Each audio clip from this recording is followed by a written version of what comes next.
It's that time again.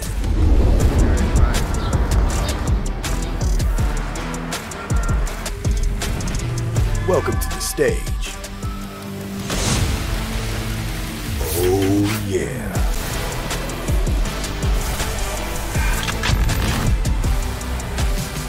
Where energy and creativity collide.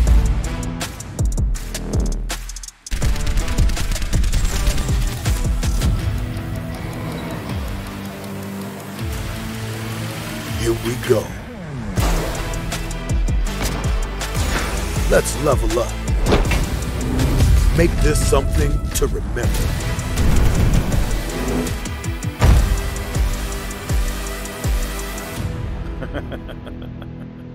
All right.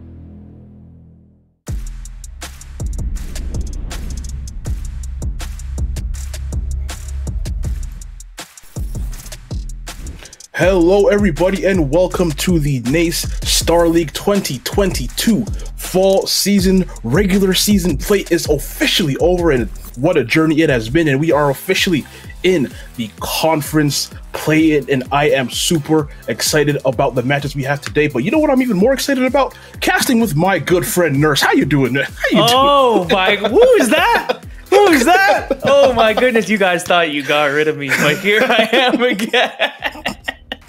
How are you doing today? I'm so excited to be back with some more NACE Star League action. Yo, when I was here 2 weeks ago, the crew battles went very, very close, and so I'm excited to see some more stuff like that. We're seeing the season rundown right here. We're at the conference play-ins, and that means the winner of this is going to be going to the conference championship, which is on Sunday. Mm-hmm. So yeah, the rare Sunday stream, and followed by that will be the playoffs. And then the moment everybody has been waiting for, the grand finals. And ooh, I cannot wait for that. And here we have the playoff schedule. Regular season, as you see, is now over. Conference play-ins is where we're at. LCQ later next week.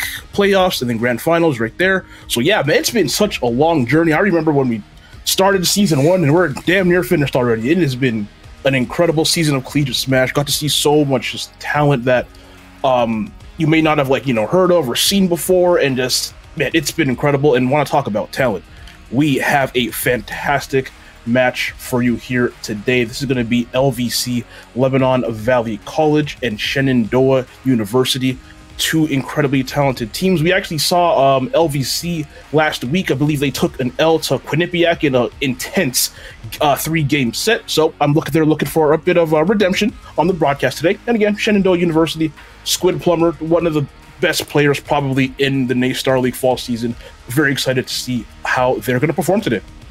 Yeah, I think it's super exciting, and as we see, both these guys have amazing records. I mean, that's why they're in the the playoff section of the bracket. But 6-1 and 5-2, the losses did not come too often to these guys, and so seeing them duke it out, it's guaranteed to be a bit of a banger across the board. And so I'm really excited to see where this one goes.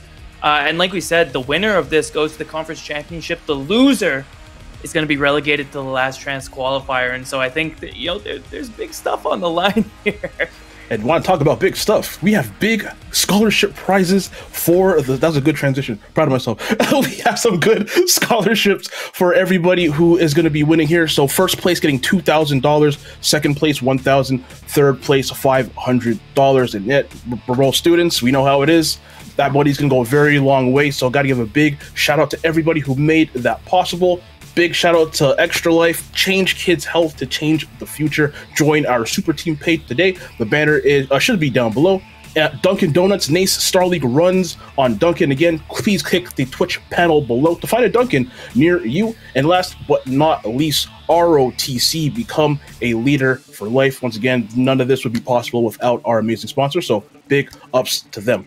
But yeah, back to the amazing match we have today. We're going to quickly before we do that, let's go over the format for crew battles. If you're unfamiliar with how it works, teams of 4 compete in the crew battle. Stocks carry over between each match, so how you win matters just as much as if you win, and it will be a best of 3, so be ready for a long night of Super Smash Brothers, everybody. And man, last week we had 2 3-game sets between 2 fantastic schools, and as we get deeper into the season and we start seeing all these great teams, I would imagine we're going to see even more.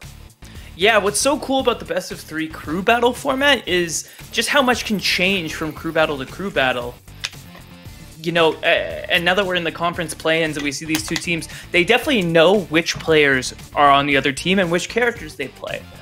But by the nature of how crew battles work, sometimes you get good matchups, sometimes you get bad matchups. And so putting it in a best of 3 format allows this kind of counter-picking war to go your way more than once, or go against you more than once. And so I think it's really interesting to see who comes on top of these counter-picking wars, especially in the crew battle. And you know what? Looking at the rosters here, like these two teams have a very diverse character pool. So that point you brought up about counter picks, everything like that, I think is going to be amazing. Over on Shenandoah's side, we have Squid Plumber, who's going to be using Mario, I believe. Moon Lady, who I believe was Joker and Byleth. Kip, I believe, is a Pac-Man. And Igloo, I think, is a Yoshi. On the other side, Doink, Yoshi, T-Stu, Falco, Manta is going to be Rob, and Woodchuck Man is going to be Bowser, probably anchoring. Usually see them anchor. So, yeah, a very diverse character pool. I would imagine this is going to be a very intense set, and I'm really interested to see how the kind of chess match between these two teams go, because like you said, by this point in time, everyone kind of knows everybody. There's no one should be unfamiliar at that point. So I think there's going to be no more surprises. So now we're really going to get to see which team could come up with the better strategy. Yeah, and as we look at the predictions at the bottom, you and me both did predict Shenandoah coming out on top of this one. They do have the better record, but they also have Squid Plumber on their squad, who we both recognize as a Belmont player coming out of the MDVA region. I think he's PR'd there as well. Yeah. And went on a bit of a run at, I believe it was Glitch. Yeah, it was Glitch. I said Mario. Yeah, Belmont. My bad. Glitch. Yeah. And I think we found, especially as we've been watching the crew battles, that crews with a player that's that integrated into the tournament scene, especially one that is good enough to do well at a tournament like Glitch. We've seen that X factor really come into play, and so I think that's kind of why we were leaning in that direction at the very least. Yeah, the thing about crew battles is oftentimes one player can win you an entire set, as we've seen. But again, when we're this deep into it and all of these teams are great, I don't expect to see that. And here we go right into game 1. Squid Plumber with the Belmont, starting out with Squid Plumber, kind of surprised. And on the other side, LVC going with Doink. But yeah, like we said, Squid Plumber probably one of the best players that we have in the entire season. So it's going to be interesting to see how they play this matchup. Yeah, starting out with what would seem like one of your best players it's always an interesting pick, right? Because, traditionally in crew battles, they either save them for last or they go first. And in this case, they've chosen to go first. They're going to see how much he can do, and then the rest of the players on the team know how much they need to do. And honestly, Yoshi as a starting matchup is pretty solid on the side of Belmont. More than solid, a 100% lead right now, and it is climbing and climbing and climbing. Doink unable to touch the ground. That axe barely whiffing. What's the option? Holy water, up smash. That is the tried and true Belmont combo, Belmont bread and butter, and he is about to actually lap them in percent if this keeps on going. But yeah, I don't know if going Yoshi at game number 1 was the right choice, but you know what? Maybe they didn't expect Squid Plumber to start. Yeah, and so that's another thing that is partially one of the advantages of sending your strongest player out first. A lot of teams on the other side will send out one of their weaker players first just to see what they can get done. If you're able to send out your strongest player into one of your opponent's weakest players and get yourself just a clean 3-stock advantage, that can set up the rest of your team super well for the rest of the entire crew battle, especially if the player on the other team isn't familiar with kind of some of the gimmicks related to Belmont ledge trapping and Belmont pressure. Exactly. And yeah, and I honestly just by looking at this, I'm not sure how familiar Doink. Ooh! Never mind. I'm about to say. Never mind. I'm about to say I'm not sure how familiar Doink is with the matchup, but you know what? You don't gotta be familiar with matchups when you're spiking people and right on cue and your shield is broken, and that is a second stock. I'm getting your commentators cursed all the time here in the early goings of this match. But yeah, Squid and Plumber completely dominating. Doink 1000% needed to take that stock. It's looking like if the match keeps going the way it's going, they're probably going to finish out. But yeah, 1000% needs to take that stock because they're on the verge of basically losing 3 without taking a single one. Yeah, the unfortunate part about just playing Belmonts in general is they have this kind of volatile nature, right? They have one of the worst recoveries in the game, and so when you're off stage, you can find yourself in positions where you just lose stocks basically out of nowhere. Doink one neutral like 4 times tops that stock, and was able to just capitalize off a really big opening. That being said, once you get back in the pain range, there's almost no way out of it. As a character like Yoshi, you have to be familiar with how that matchup works and what to do to actually break into that close range from the mid range. And so we're seeing Squid Plumber come up strong off the start. One thing that Doink I don't think was doing effectively was using the double jump armor that Yoshi has to kind of weave through the projectiles effectively, or Squid was just doing a good job of playing around it. Either way, I thought that was going to be a factor, and it ended up not really mattering other than maybe 1 or 2 interactions. But yeah, if you are LVC, you're glad you took that 1 stock, but you got to kind of step up the game. You got to step up your game a little bit further on. They still have T-Stu, Falco. They still have Manta the Rob, still have Woodchuck Man the Bowser, who I'd imagine is probably going to anchor. But between T-Stu and Manta, Falco and Rob, who do you lean towards? Because personally, I think Falco. They're both good options. I think Rob's a good option kind of no matter what, just because it's Rob. But, you know, Falco has some pretty good advantages against Richter, namely being the Flame Run Reflector on down B. It's going to be able to send projectiles back his way. And then Falco also has kind of a strong offstage presence. He's able to put out lingering moves like Nair and Fair to just snipe Richter's jump as he coming back. So I think both are very reasonable options. I think it's you have to send out who's more confident, right? Because you can't really afford losing any more kind of free stocks to Squid Plumber. So you need to just send out whoever's feeling better, right? And fortunately, Squid Plumber used setups like, you know, the axe into the F smash, which, you know, it's a setup that works and it's a setup that's real, but it only really works once. And it only works if you forgot about it. And so thankfully he spent that on round 1. You know, Lebanon is going to be able to have their memory jogged by having a stock taken and hopefully not get hit by it again. Yeah, like that's a really good point. It's one of those things. It's like if you get hit by that more than once, I feel like that's more on the person getting hit than the person, you know, throwing out the attack. So yeah, that's a really good point. I would imagine, and you know what, this is a really good team, a bunch of really good players. I would imagine they're not going to let something like that happen to them again. I would hope not. But yeah, between T-Stu and Manta, yeah, I really feel like just based on character to character, can't really go wrong. I lean towards saving Rob for later. Because like either for Kip's Pac-Man or Moon Lady's Joker or Byleth, I kind of want to save Rob for those characters. I think you should go Falco. I'm also kind of biased because I play Falco, but I think Falco might be the wave. Yeah, I don't disagree. The only part that can get a little dicey is obviously Falco off stage is not the greatest, and getting off the ledge, you don't have a ton of options. As compared to Rob, who can kind of use gyro and laser to help him get off the ledge. As Falco, you open yourself up to, if you don't know how to get around or deal with the holy water ledge traps, you kind of open yourself up to, you know, big edge guard opportunities or really early stocks. Stuff like holy water F smash will kill Falco around like 45-50%. Which, it's a spicy percent to lose a stock at in a crew battle. Did not know it was that early. We did see Yoshi lose that stock to the holy water F smash, I think around like 80 or 90 or something like that, which is still, you know, Yoshi's pretty heavy. So that's still kind of impressive because it was a no doubt off the top KO. Like there was nothing they could have done.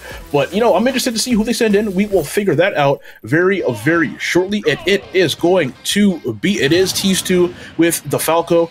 Again, this is kind of what I predicted. Falco, it's going to be very volatile because you brought up a really good point. Off stage, Falco is basically going to suffer to get back, especially against a Richter as good as Squid Plumber.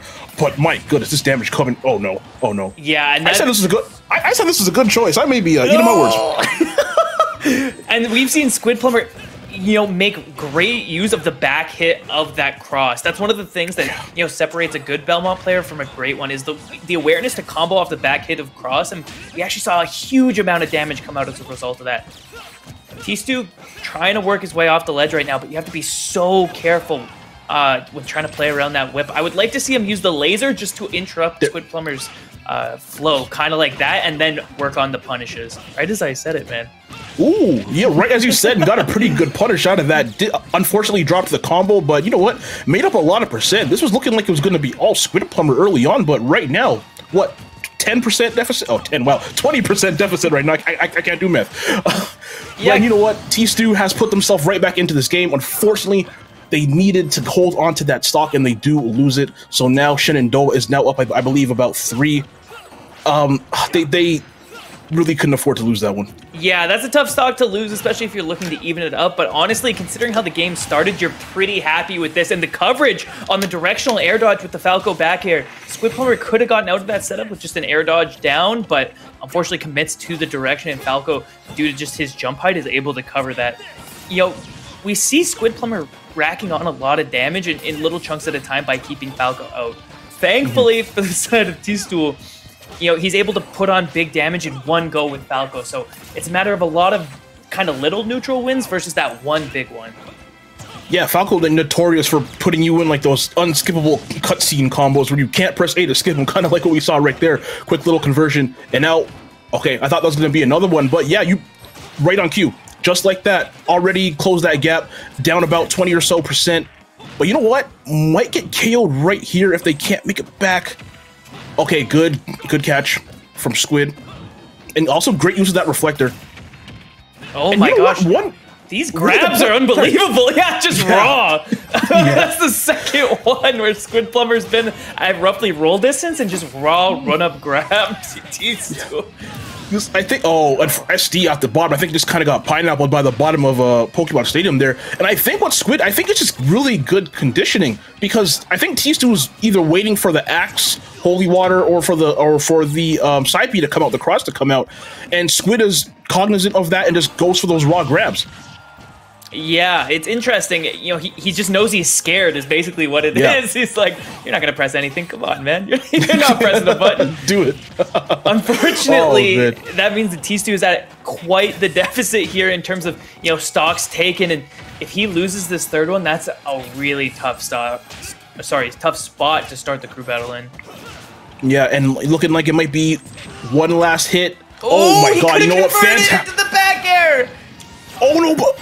yeah, could have actually taken it and no. So if you guys missed that, after that side B, they could have converted in. Falco T-Stu could have converted into a backer to take the win, but unfortunately, that's just how Smash goes sometimes. Sometimes when you're in the thick of it, you don't realize the opportunity you had. I'm sure if T-Stu watches this back, they'll look at it and be like, oh shoot, I should have back aired there. But unfortunately for them, that is one more stock for Squid Plumber and one more stock for Shen and Do, who is just continuing to widen this gap. That was looking pretty close for a bit. I thought T-Stu could have maybe came away with that, and they needed it. But we might be seeing the beginnings of one person kind of running through half another team. Yeah, it's unfortunate that 6 stocks gone already, so that is half another team. Oh yeah, right. Potential to be more. One of the tough things about Richter is you have to play against that character with 1, total confidence, but 2, strong execution, right? And what we saw right at the end there, I kind of want to break it down a little bit, because it's part of what makes Richter actually a little bit scary to play against, even though he's kind of lower on the tier list. And it's that Richter's main weakness is getting edge guarded. You want to go out, you want to hit him, you want to make sure he doesn't get back. He can't go that far. The tough thing about that is if you don't execute properly, or you guess wrong, or your coverage isn't spot on, Richter gets back, rolls, now you have to recover, and all of a sudden now you're in Richter's best position, which is you're on the ledge and he's at holy water distance. Yeah. And so it's this weird kind of dichotomy where you want to go off stage, you want to go get him because that's your win condition, and you have to because that's how you win, and you need to be confident in your ability to do that. But if you mess it up, you're in for a world of hurt now, and we saw that right at the end, right? You know, T-Stu went off stage, tried to gimp him, missed, and then put himself at the ledge and was skilled for it. Yeah, Richter definitely a scary character again. Maybe not the best character, but very scary, especially. It's a big matchup check. If you don't know the things that Richter wants to do, or Simon as well, what they want to do, you put yourselves in positions like you just said, where you go off stage and now you've given up neutral advantage and you are right where Richter wants you to be. Because at that ledge is where Richter just absolutely will cook damn near any character in the game, especially if the player does not know how to get out of it. And it's hard because it's like you don't want to jump because maybe you get axed. You don't want to roll because maybe Holy Fire, or even forward tilt will hit you if you roll. You don't want to hang on the ledge because of Holy Water. It's so hard to get through that, and it's such a guessing game. To see, like, I guess who's gonna bite first, what option is the defensive player gonna pick, what option is the Richter player gonna pick. And I really like seeing the differences in how people like to get back on the stage against Richter. Yeah, and that's one of the things we kind of noted before the game started, even as what would kind of be a tough point for Falco. He doesn't have a lot to help him get off that ledge other than just a couple of, like, jump mix-ups. And so unfortunately we saw that kind of be the bane of T2's existence, but I think you have to send in the Rob here. Yeah. There's no way you send in Bowser versus Richter. Yeah, especially Squid Plumber's Richter, absolutely not. But yeah, Rob, one of the better characters in the game. Some would argue top 5, some would argue top 3, but either way, you want to spin it, 1000% one of the better characters in this roster. And you know what? Matchup-wise, can do very, very good against Richter. Can't really gimp Rob because of their recovery is just that good. Has a lot of tools for getting in, gyro. You know, I don't think Richter can really adequately deal with gyro, so we're going to see what Manta does here. They only need to take 1 stock, so it's not a huge ask. But man, with the way Squid Plumber is playing, that 1 stock is going to be very hard to do. Yeah, he actually could have F smashed him there. Fortunately for Manta, not getting F smashed, able to get off the ledge and use that gyro to push his advantage just a little bit more. Actually calls out the match, but doesn't commit to the read of the Holy Fire Up smash. How many stocks? Is that 7? Is that 7? Okay. Oh, he's alive! You have to kill him. You have to go get him. The gyro will do it. That should be it. That should be it. But wow, what percent was that, Nurse? Like 50-something? Yeah, it was like 65, yeah. 65% up smash on a very heavy character in Rob. That just goes to show you how powerful that tipper up smash, or tipper anything smash that Richter is. But you know what? They did their job. Manta came in. They took the 1 stock. You would have loved for them to hang on, but it's like when you're losing stock, when you're getting killed at 65, like, what are you really gonna do? Like, yeah, that's one of those kind of like asleep at the wheel things too, where you don't necessarily expect it. That Holy Water was actually thrown out before Manta actually jumped into it. It was already active, so he could see it. But unfortunately, just kind of maybe a habit or just committing to like an aggressive option, jumped right into it. And Squid Plumber more than ready to capitalize off that mistake. Yeah. It's tough to lose 7 stocks to 1 guy, but yeah, you know, it's the nature of crew battles. You know what I mean? Like, it happens. And I'm not gonna lie, I didn't expect to see that this far into the season when we have 2 of the better teams in the entire league going against each other.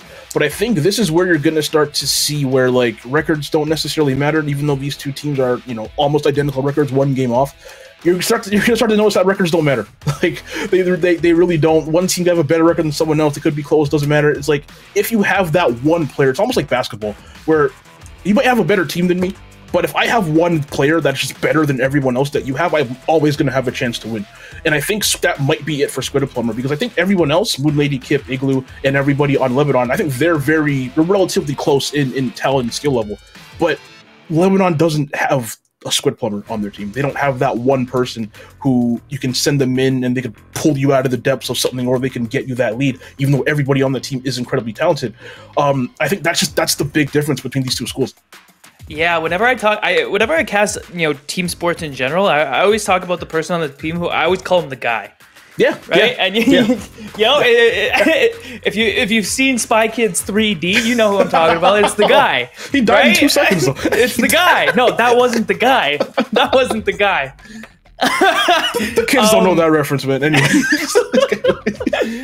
But I always call him the guy, and what I mean by that is having this person on your team gives you confidence in situations where you might be down, you might be behind, you might be whatever, right? It's not just having him on your team makes your team better, but it's also, it makes the mentality better, right? It gives both you and the team confidence that you can come back or put yourself, in a winning position. And just the ability to go into games or crew battles or whatever with that kind of mental bonus, it's a lot bigger than people give it credit for sure.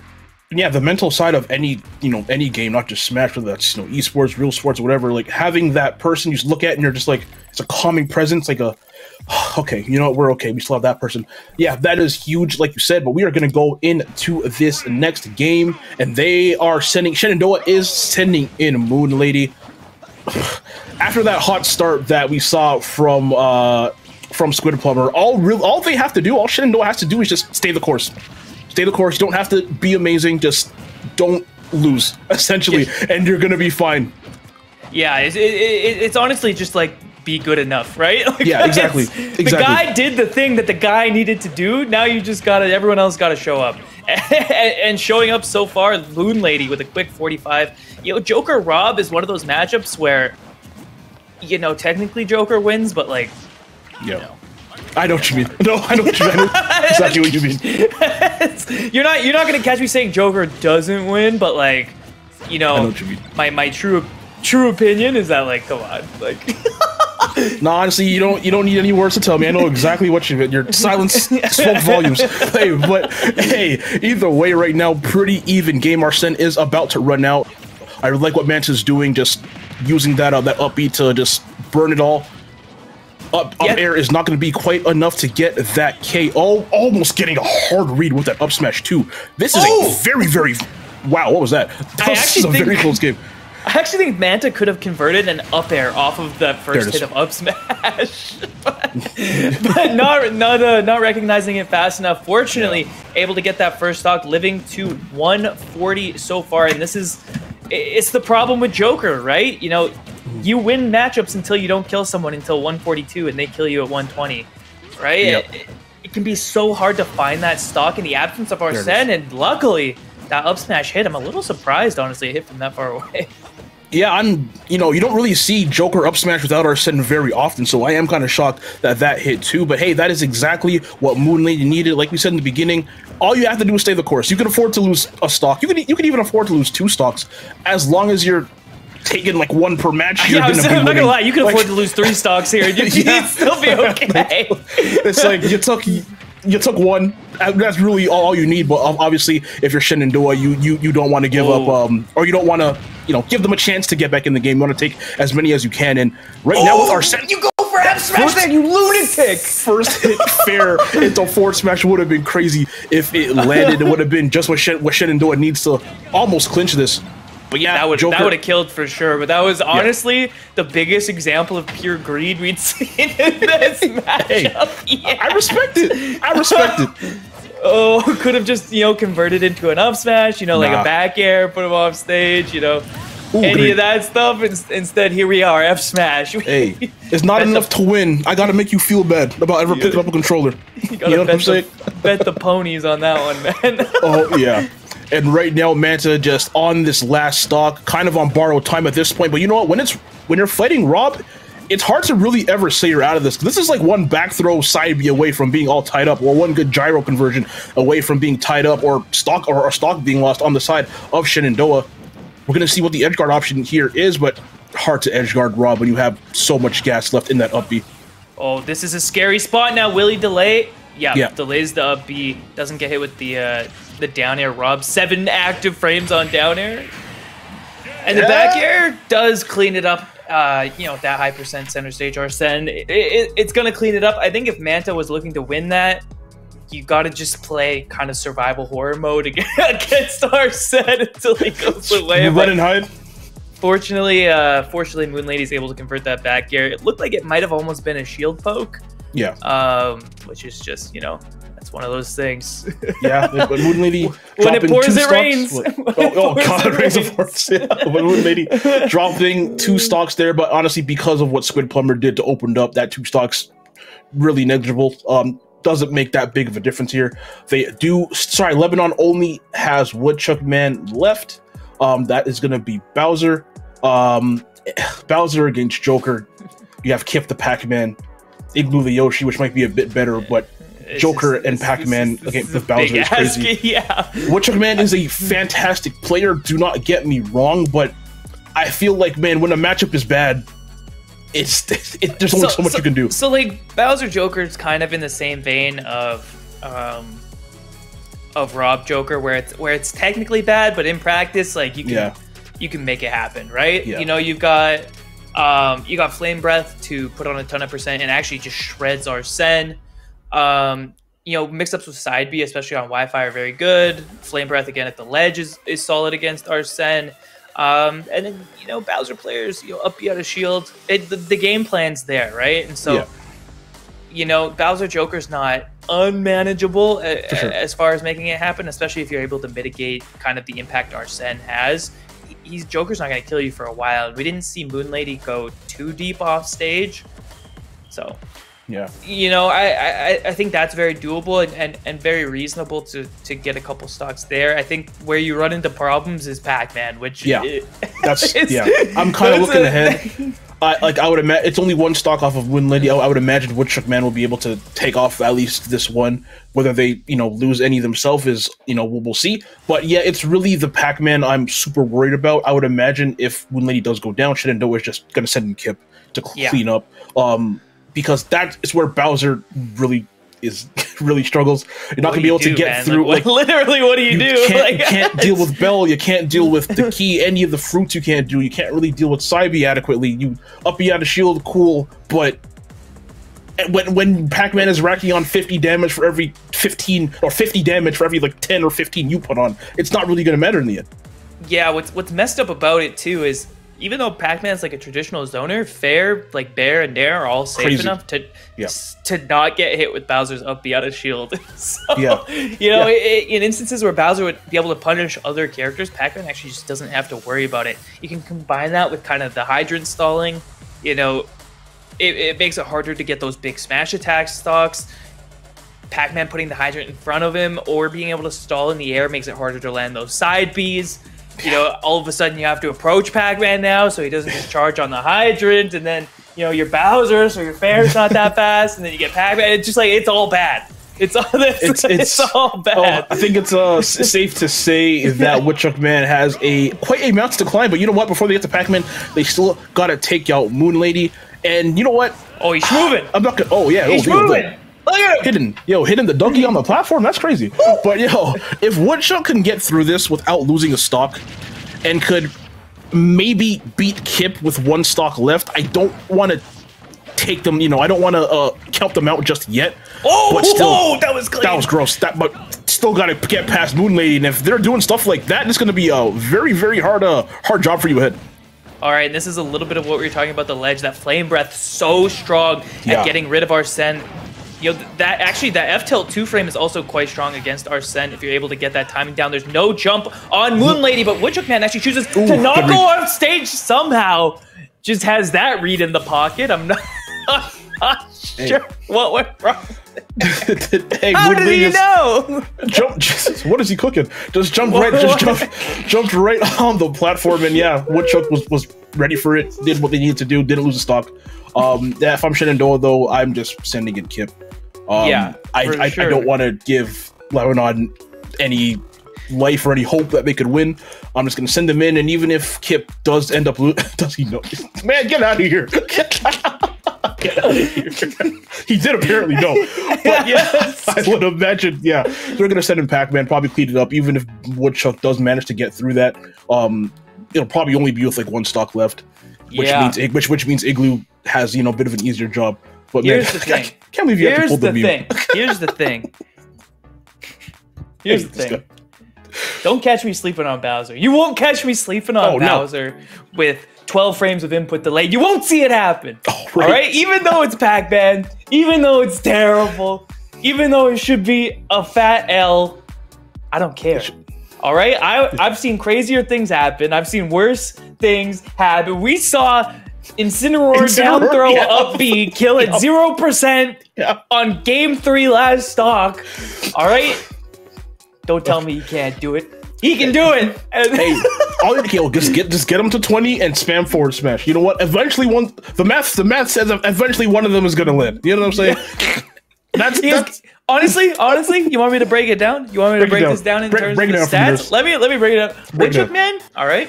He's got a 50-50 chance of winning. All right, either he does or he doesn't. That's all right, not how it works. But okay. It's as simple as that. It's as simple as that. I don't know what stats class you took, but I would file a complaint to that professor because that is not how it works, my friend. I'm doing my master's degree, by the way. I hope you guys would like to tune into. Man. Oh my god! But yeah, Woodchuck. All you need is to. I think this is where you just have to kind of play a bit of like the ignorant Bowser. Like for sure. Just go for the hard reads. Go for like, hey, I'm gonna try and maybe not down air you, but like just go for the forward smashes. Yeah. When you have the opportunity to do it, obviously to a degree, because if you keep running into stuff, Pac-Man is gonna just completely eat you up. So it's like controlled ignorance is the best way. Yeah. Oh no, for sure. I can put it. It's some of those options where you're like, if I don't go for like the objectively kind of stupid option, like I'm gonna lose. Yeah, so, like, no, exactly. We gotta make this happen. And so like the down Bs, the forward smashes, the other. As much as they might look stupid or what, you gotta go for them. You just you have to, right? And it sounded like I was joking when I said you gotta believe, but honestly, in the face of adversity like this, blind faith is what you gotta use to carry you through. And we are seeing the Pac-Man coming through, and you know what Lebanon could use right now is definitely an extra life. Extra life for changing kids' health to change the future. Join our super team page today. Thank you so much to Extra Life. I knew exactly where you were going. I can't, bro. I can't. But hey, anyways, there's actually a match being played if you haven't noticed. Right now, I hate you. Woodchuck with a 20 or so % lead did manage to grab the melon. Almost got a combo off of it, the melon to up air. That would have been a pretty cute thing to land. And you know what?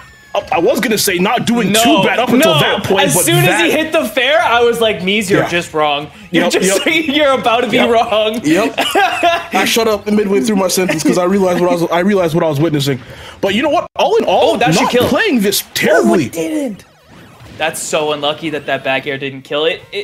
It's things like that you gotta kind of have a quick memory about, or quick forgetfulness about, as Ted Lasso said. Memory of a goldfish.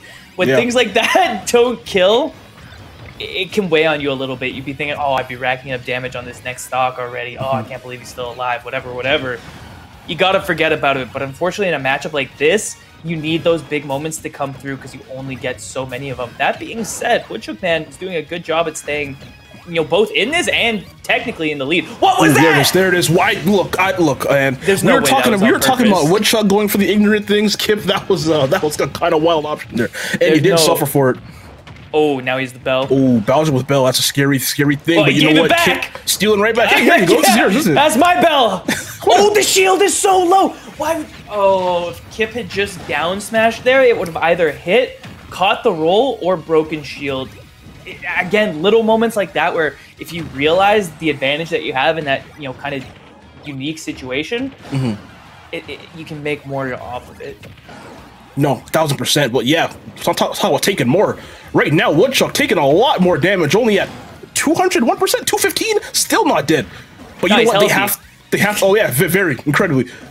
But they gotta get off this ledge. What was that setup? I saw it coming. Burst, I have been watching Smash Ultimate since the day it came out. Okay, I've been commentating this game for 4 years. I have literally never seen that setup before in my life. All right, so when you throw the apple up, it comes back down due to its weird apple trajectory. So Apples what he did, yeah. So what he did was he put the trampoline on the ledge. The trampoline will catch neutral get up and make it so you can't shield and bounce you back into the apple.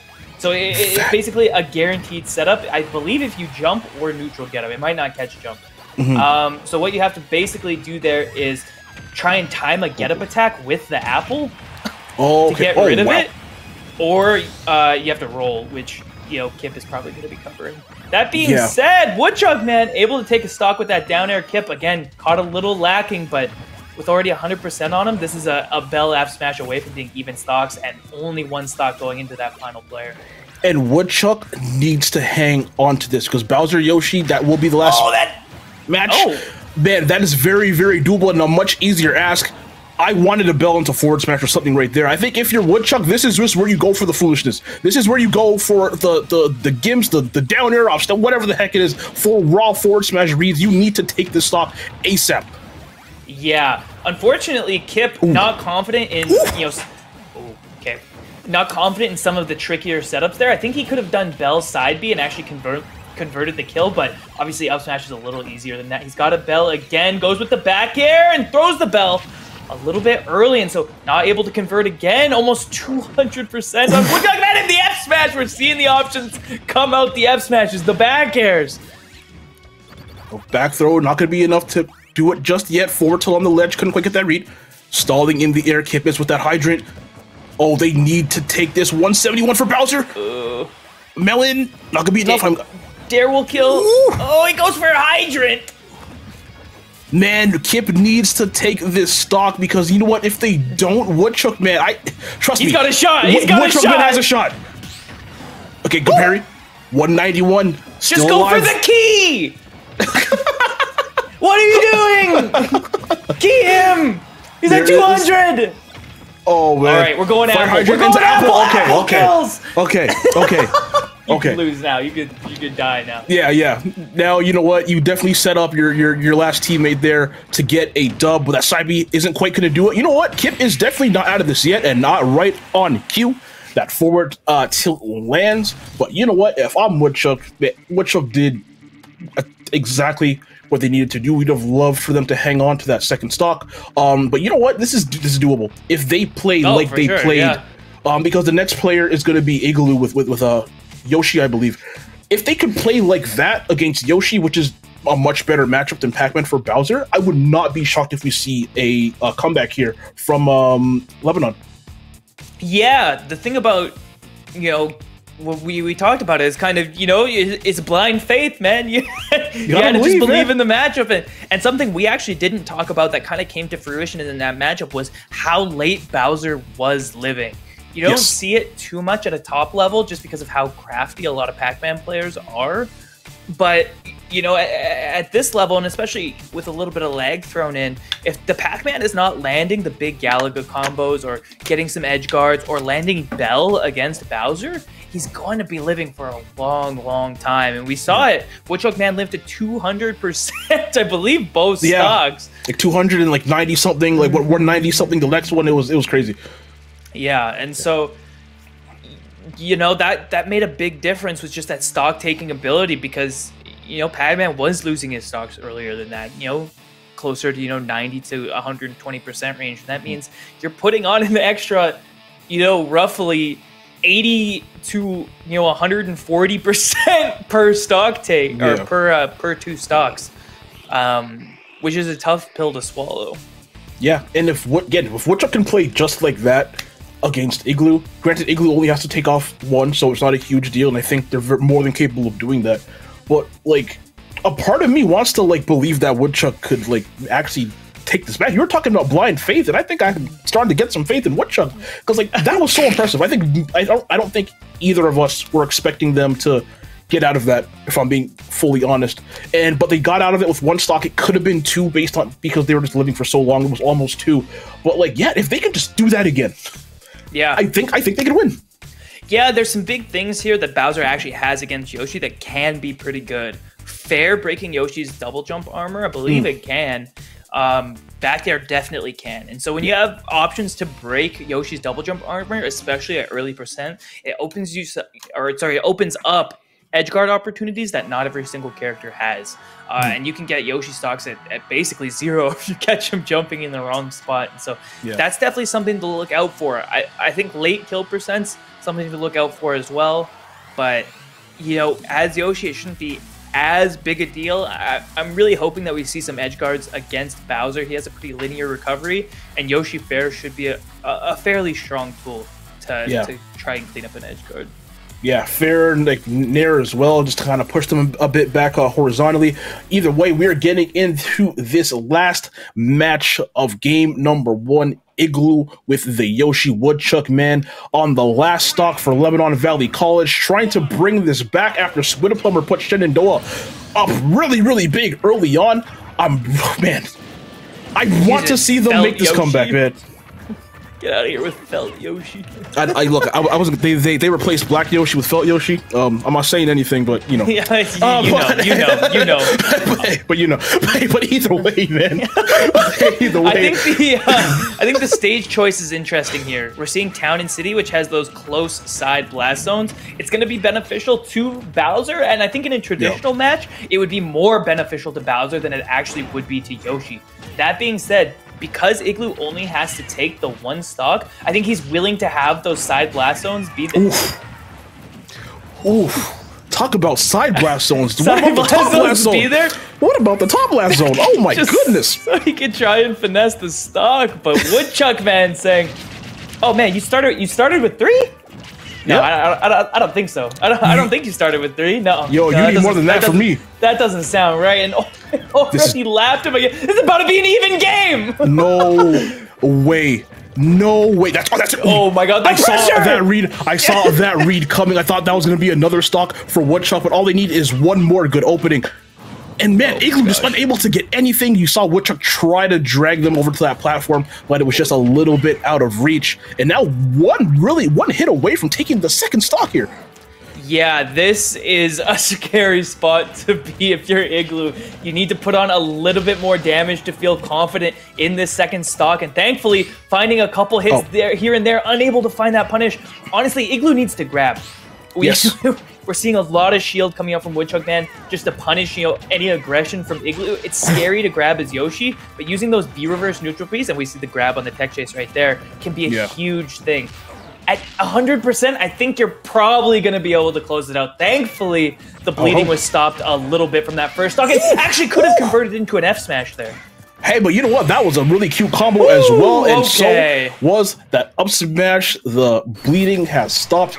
Igloo holds the fort down for Shenandoah University. Got kind of scared there in the end, especially like you wonder how does this game go if Squid Plumber doesn't do what they did. Doesn't take in 7, that opening take 7. You kind of wonder how this match goes, and you know what? That actually goes back to the point that we brought earlier. They have the guy. They have the guy. They have Squid Plumber. They have one player that's kind of just a bit on a slightly higher level than anyone else. And yeah, much like basketball, if we can have even teams, but if I have that dude, if I just have that guy, I'm gonna win more often than not, even if the rest of our team is even. I think that's exactly what happened here. All right, this up smash was crazy. Yeah, hard read. Missed that first one. I think it's coming up right here. Yeah, it's definitely off the ledge here. Creep to the ledge, ran that. Wow. Honestly, is that? Watching the replay. What were both options? Ledge drum dare as Joker, presumably to catch like an aggressive jump coverage. Yeah. And then like just a hard call out on that with the up smash. Like Joker could have like drift back, jumped, and avoided. Like there's so many things that could have. It's one of those things that happens, and honestly, it's just best not to think about how it happened. It's just one of those. We were just playing the game, right? Yeah. Buttons were pressed, options were picked.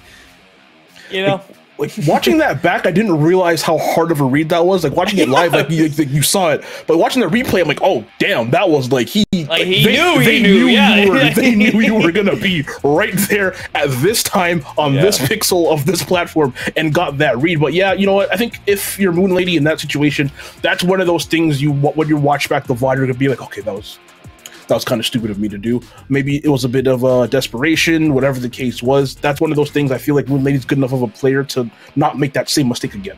Yeah, I think it's just a little bit of autopilot, right? And we said it a couple times. I said it at least, where talking about kind of falling asleep at the wheel, where you want to get back to the stage, and you want to play some more Smashy Bros, and so you just jump off the ledge and you drift forward and you see what happens. Yeah. And unfortunately, good players, and especially good like zoner players or good heavy players, don't really want you to play Smashy Bros that much.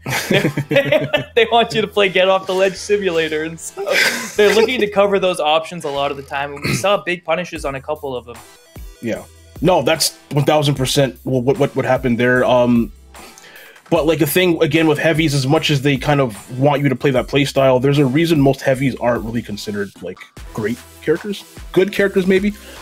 Bowser, good character, maybe not great. DDD, K. Rool, good, maybe not great. There's a reason why, and I think like that matchup, even though Kip didn't do as well as I think either of us thought, that there were flashes in there of like why we both kind of figured that the heavy wasn't going to get out of it. We saw it there. In other matches in previous weeks where we've seen, K rules and stuff, even though the K rules might do well and they might win the match, there's flashes of what the opponent could do. And if you could put all of it together against a heavy, most of the time you're going to be, pretty solid. Shen and Doa just wasn't really able to do that, but they did enough to win, at least. Yeah, I think you have to look at it kind of from this perspective is, even if you win matchups against heavy characters, you have to be good enough to win the matchup, right? Exactly. It's not enough to just have a winning matchup in this game. You have to be good enough to execute on what makes that matchup winning. Mm-hmm. If you look at characters like Joker, Sheik, Fox, Diddy Kong, Lucina, Pac-Man in some cases, it's characters that are good on paper that don't have very many results. I won't say don't have any results because there's a couple top 10 players that make it happen. But I like even like Pikachu to that list, a character that a lot of people consider as like top 3, but the results aren't there. It's characters that have a game plan that's in theory very, very strong, and to the credit of the theory, it is a strong game plan. The problem is in a game with as much variance as Smash Bros, it's very hard to execute on that game plan and not get greedy at all. And when you have a game with characters like Kazuya, Steve, in some instances Bowser, the other heavies, characters that kill you off of 1 or 2 interactions of greed, right? Yeah. Those playstyles, while in theory very good, become unmanageable unless you're at the very top level of play because of the consistency you need to play them. And so I think, in the instances of, seeing Kip play against Woodchuck Man, we see flashes of what that playstyle is, the grind out playstyle against Bowser. Let's just keep grinding. He can't hit me. And then, if those kills come at 200%, it doesn't matter because he can't hit you because you're playing it right. The problem now comes when you get hit once, twice, a couple of times. That starts to fall apart, right? And his, 1, 2, 3, 4 neutral wins matter so much more than 4 of yours do. And now you're losing that stock in 4 neutral wins. You've beat him in neutral 19 times. He's still holding on to his stock. Mm-hmm. You should be winning. Yeah. Right? And you should be ahead. And you do have a winning matchup.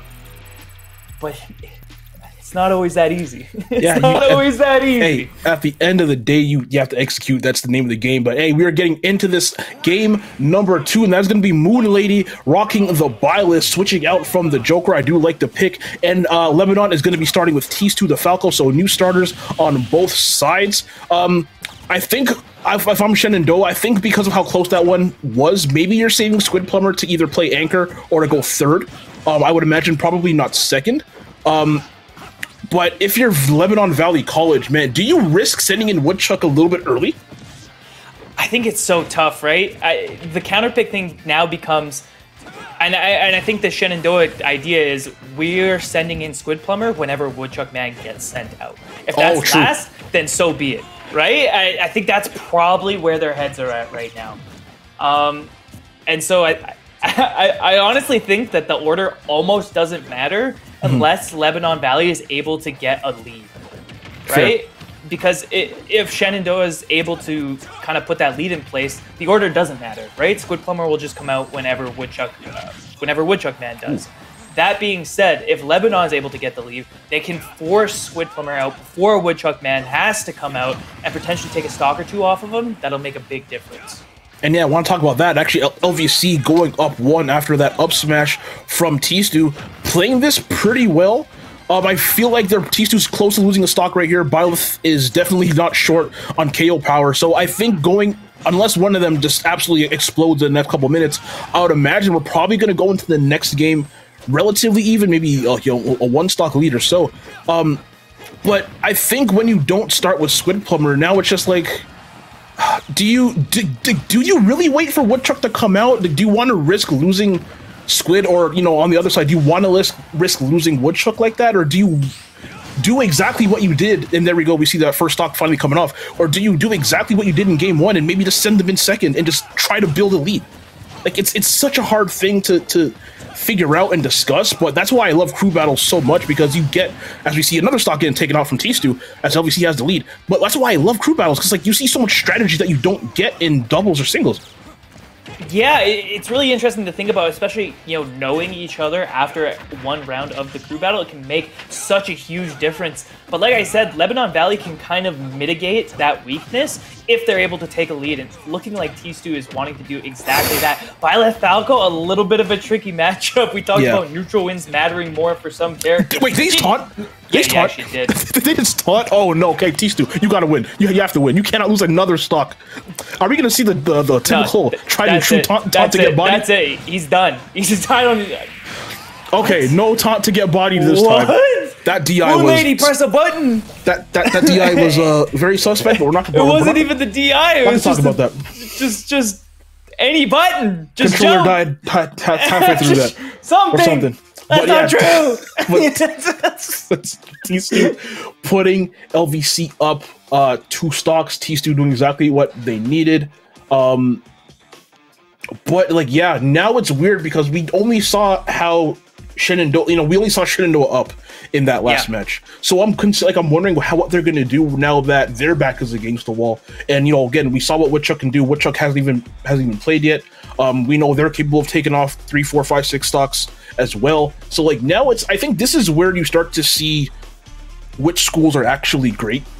Yeah. Because it's easy to talk when you're up. It's easy to, when you're up, it's easy to keep going, whatever. When you're down and you're facing a bit of adversity, granted it's only a 2-stock deficit, but sometimes that's all you need.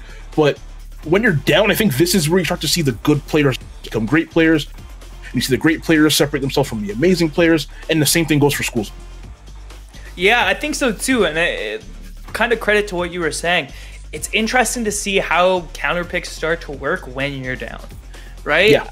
You can't send out players in the same way. You can't kind of just rest on your laurels like Shenandoah did in the last crew battle. And so I'm pretty curious to see who they're going to send out.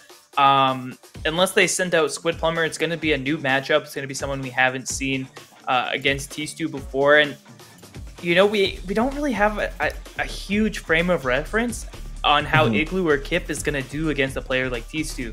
Yoshi is pretty solid against Falco. That double jump armor helps him get out of a lot of the traditional combos. Yoshi's got some decent offstage presence. And so, there's something there to play against the Falco. Pac-Man, maybe not the best option. It's doable, but it can be a little bit tricky.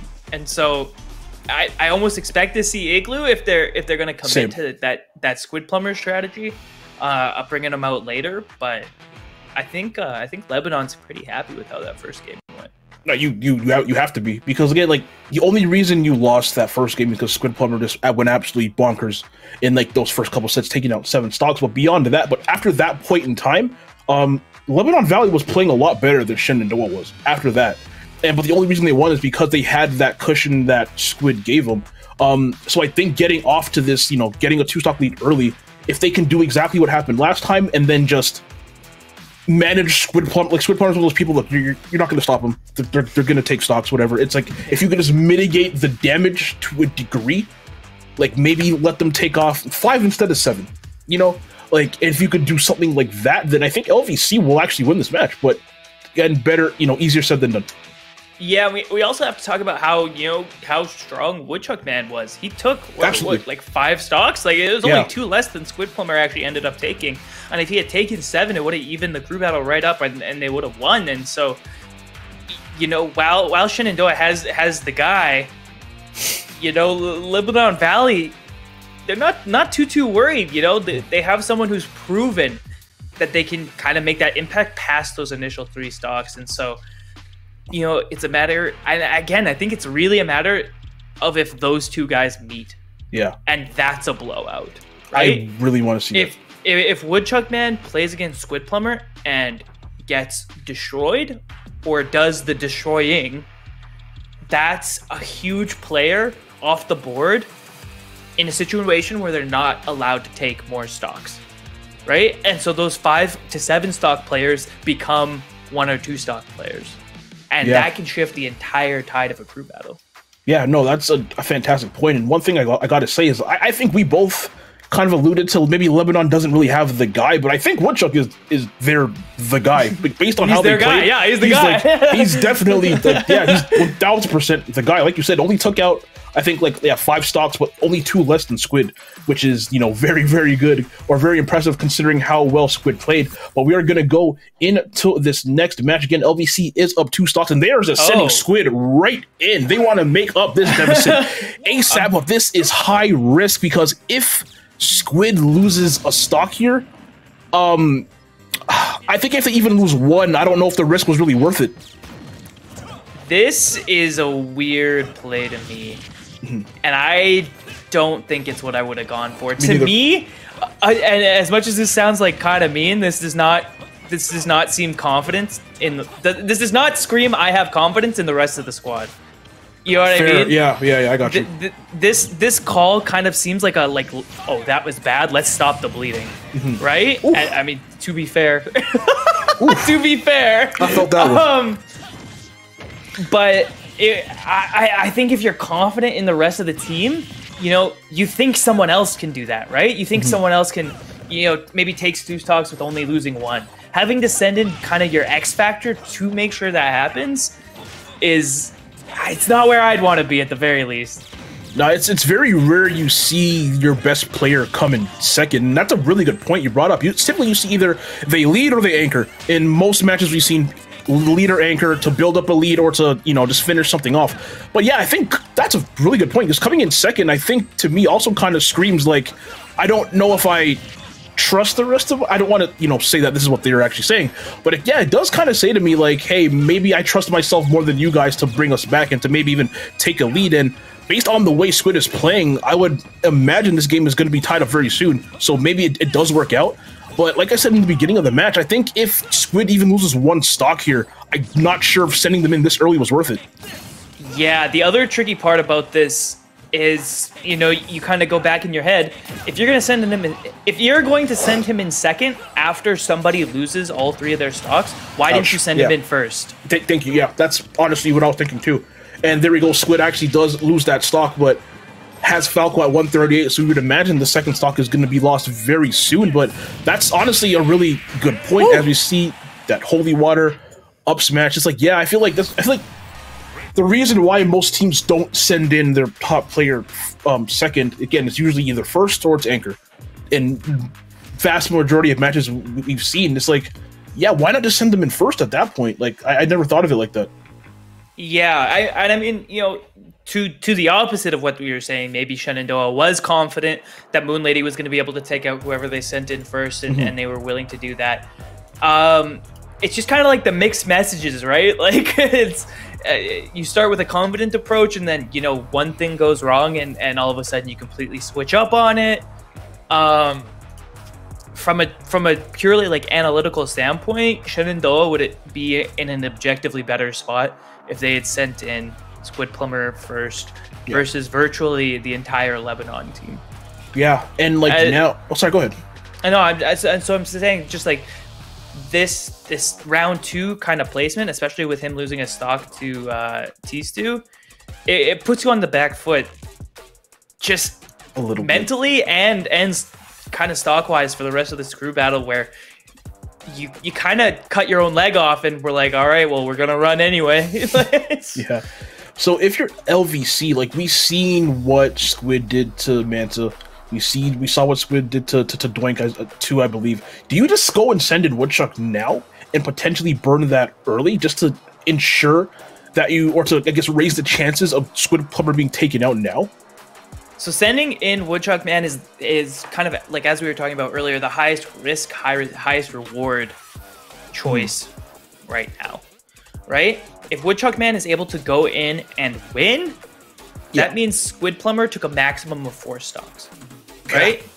That's shaving an entire player off what he did in the last crew battle. Absolutely. So that's the high reward standpoint of it.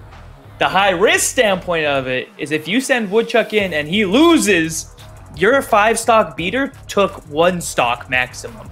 Yeah. Which is -4 for you. So, if you send in Woodchuck Man, best case scenario, you're going +5. realistic scenario, you're going +3. Worst case scenario, you're going -5. And so, and that could be a scary spot to be in. They're not as confident that that's gonna happen. But you know what? I am confident that Dunkin' Donuts is sponsoring the Nate Star League. Nate Star League runs on Dunkin'. I hate you. I hate you. But yes, Nate Star League does run on Dunkin', and right now Manta running away from Squid Plumber, does not want anything to do with those projectiles, and now going right in, putting on a quick little 20%. Yeah, we saw how this went in the first set. Squid kind of just absolutely dominating Manta, and kind of looking like it's going to be a repeat if the match keeps going the way it's going. Has Manta up at the top of the stage, burning all of that fuel, just trying to get back. Unfortunately, that's the sour spot of the forward smash. But yeah, has Manta absolutely running for their life right now, Nurse. Dude, Squid Plumber is so winging. He's swinging for the fences, and Manta is just respecting it. Like, full stop. He's too scared to get near him. Oof. He's too scared of that up B that Squid Plumber is able to throw out these hitboxes, like, uncontested almost. Yeah, and like I feel like we're seeing Manta doing a lot more running away than approaching. Again, only 58% on Squid Plumber for this entire match, and oh my god, no way. Okay, but yeah, we're really just seeing Manta just, I think, yeah, respecting Squid a little bit too much, and I think is right now playing not to lose instead of playing to win, and that's a very, very big difference in those play styles. But they do manage to rack on a little. Oh, we could not beat him! I thought the up B was coming, that's why I stopped talking. But yeah, I really think we're seeing Manta just play a bit too safe right here. Yeah, this stock's been a little bit better than the last stock was. We haven't seen as many kind of just, unpunished, attacks thrown out. That being said, Manta's going to have a tall task getting off the ledge, and the 2-frame with the forward smash. You have to be aware of the ledge trapping. I knew he was going to go for that one. You got to know he's going to go for that one. And yeah, unfortunately, it looks like the choice to not send in Woodchuck Man is going to mean, Squid Plumber's going to go on a bit of a run with these stocks again. Yeah. But you know what? Hey, Manta is still definitely in this match. They only have one stock apiece, so they can definitely do it. It's very, you don't really want to count out a Rob player ever because of how crazy this damage that the character can do is. The kill power the character has as well. Never want to count them out, but if they keep running away like this, they're never going to get a chance to take the stock from Squid Plumber. Oh, this is a huge chance, and honestly misses the drift on the side B. I don't think it would have hit anyway, but interesting option to go for off stage. Now this could potentially be huge. A huge read, but the Belmont's pretty heavy. Yeah. It's the dude weight. Yeah, exactly. Been to the gym. There you go. Holy water on the ledge. Not going to do it. Up B definitely not going to do it from this percentage. Both of them just looking for that last KO option. A bit of a trade right there. This stock has huge implications for the rest of the crew battle. If Manta is able to take this stock, Squid Plumber will have been relegated to just 4 stocks instead of 7. If Squid Plumber is able to take it first, which he does, getting that means the run continues, and 5 stocks at least for Squid Plumber. Depleted the wound. It's open again. It's open again, and there's no one to sew it shut. But it is only 1 stock. It is still 1 stock. Now, I think this is where you just go Woodchuck and trust that they'll be able to take a stock. No offense to Doink, but I think that's just the safer option right here. Trust that Woodchuck can take at least 1 without losing it. Oh man, but Squid, I really wanted them to come out of that with both of them. Because I really think that would have put Shen and Doa in an amazing position. Them losing that 1 stock does kind of hurt. They really couldn't afford that in a match this close, which is why I think just sending in Woodchuck might be your option just to clean up that 1. Yeah, I agree. Honestly, I agree kind of across the board. If you send in Woodchuck Man now to clean up that stock, if he gets that stock without losing 1, he can kind of go on his own run without having to worry about Squid Plumber on the other side. So, there's a bit of a boat of confidence there. It is still scary, though. If you send in Woodchuck Man and he loses a stock or loses 2 stocks, you kind of find yourself sitting in a GG moment. Yeah. And, as much as we talked about Lebanon starting this in a good spot, especially with Squid Plumber coming in on the back foot, Squid Plumber taking that stock against Manta, taking that 5th stock, kind of shifted the momentum back to Shenandoah. And if he's able to take a 6th stock here, yeah, it'll get into big ask territory from Woodchuck Man again. Yeah. And you brought up a really good point during that match. You said like on that last stock had huge implications no matter which way it went. If Manta wins that, then hey, you know what? Squid Plumber's out. You still have Woodchuck waiting on the bench to come in and clean everything up, and we saw what they did in game 1, so they're definitely capable of doing that, but that obviously didn't go their way. And now Shenandoah has a bit of momentum. Squid Plumber is a bit, warmed up. I feel like that first match they kind of had to play a bit to kind of warm up. They definitely look warmed up right now, which is why I think you just do whatever you can to just snuff them out. We saw, I believe Doink and Squid played in the first set. Yeah, they played very first. And Squid kind of like, it wasn't really much of a close match. That's why I don't know if I trust Doink to go in here. Unless maybe they have a second character that's a bit better in that matchup than Yoshi. But yeah, again, I'm gonna repeat, I think all my instincts just say go Bowser and trust Woodchuck. Yeah, I'm kind of with you on that one. If they don't send in Woodchuck Man, I want to talk with the coach. We need to have a conversation. We need to believe. And they're actually sending in Doink. You know what? I've only seen Woodchuck anchor, so maybe that's just what he does. Yeah, that's just their set position. You know what? I respect it. Doink just needs to play a little bit better than they did in the first set that they played. Only got to take off 1, and if Doink can take this out without losing 1 and tying and tie this up, I have to give the edge to LVC in that case because they still have Woodchuck on the bench.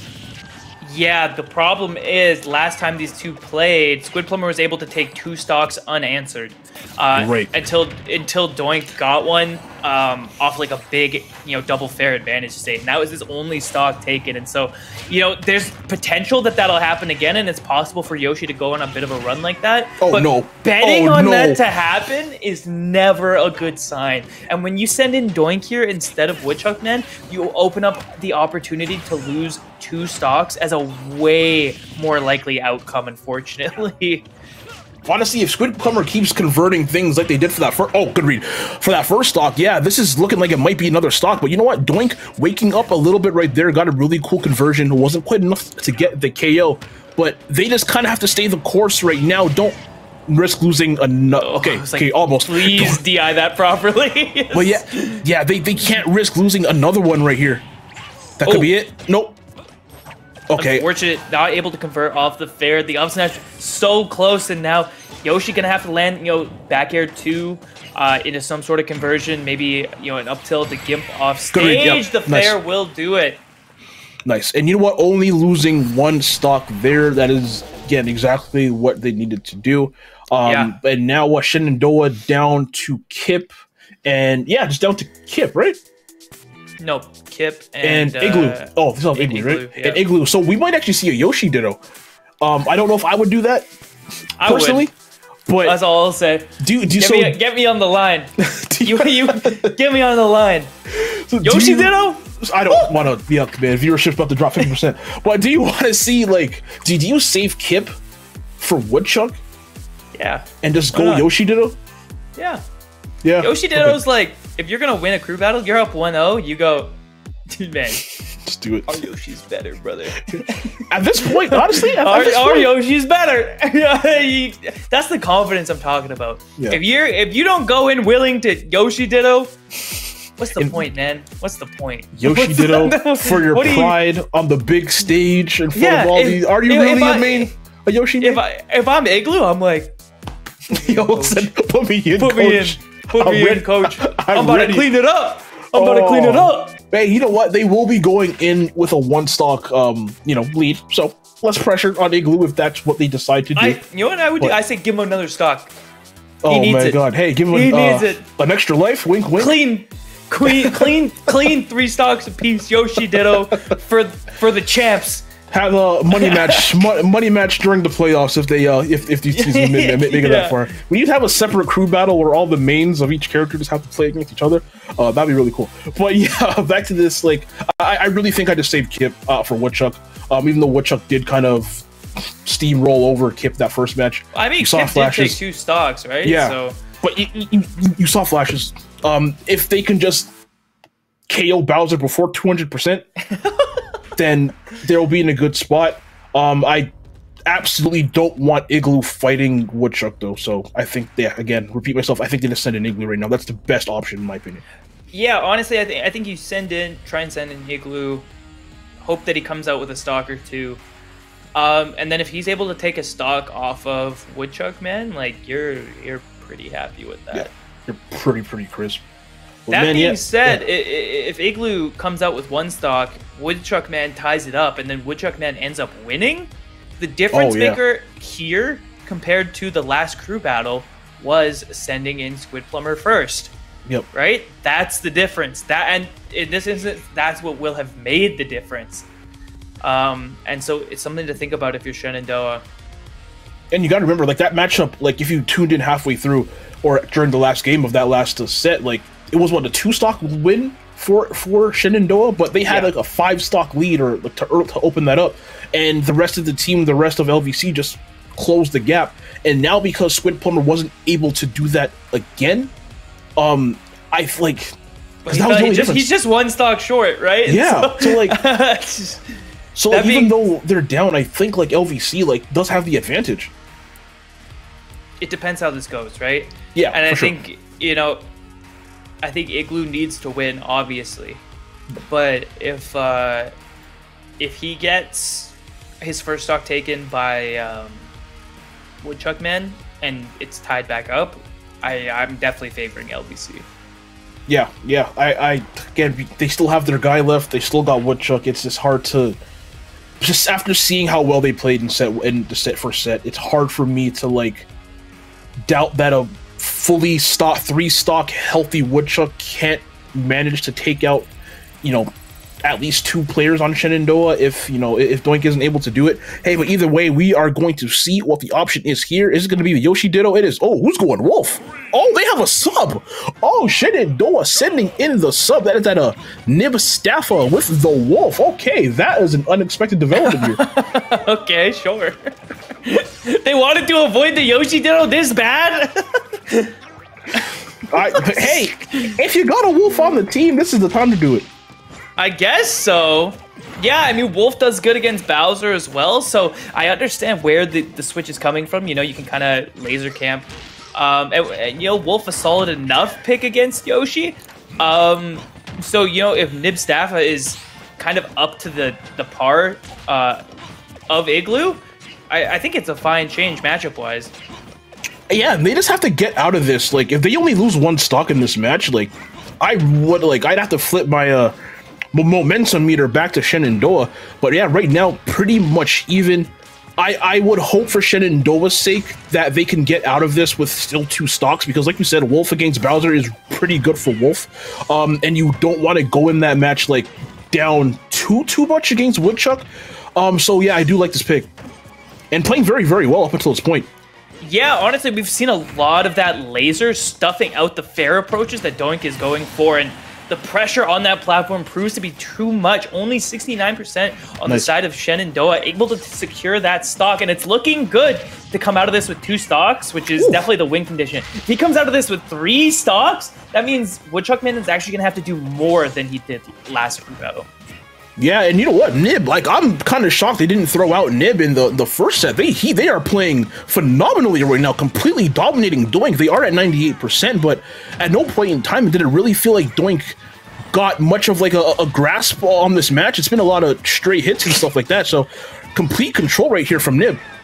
Dude, Nib is throwing out so many smash attacks. We're seeing just raw F smashes down. So none of them is hit, but when it does, he's like, I'm a genius. I'm the best. I'm the smartest to ever do it.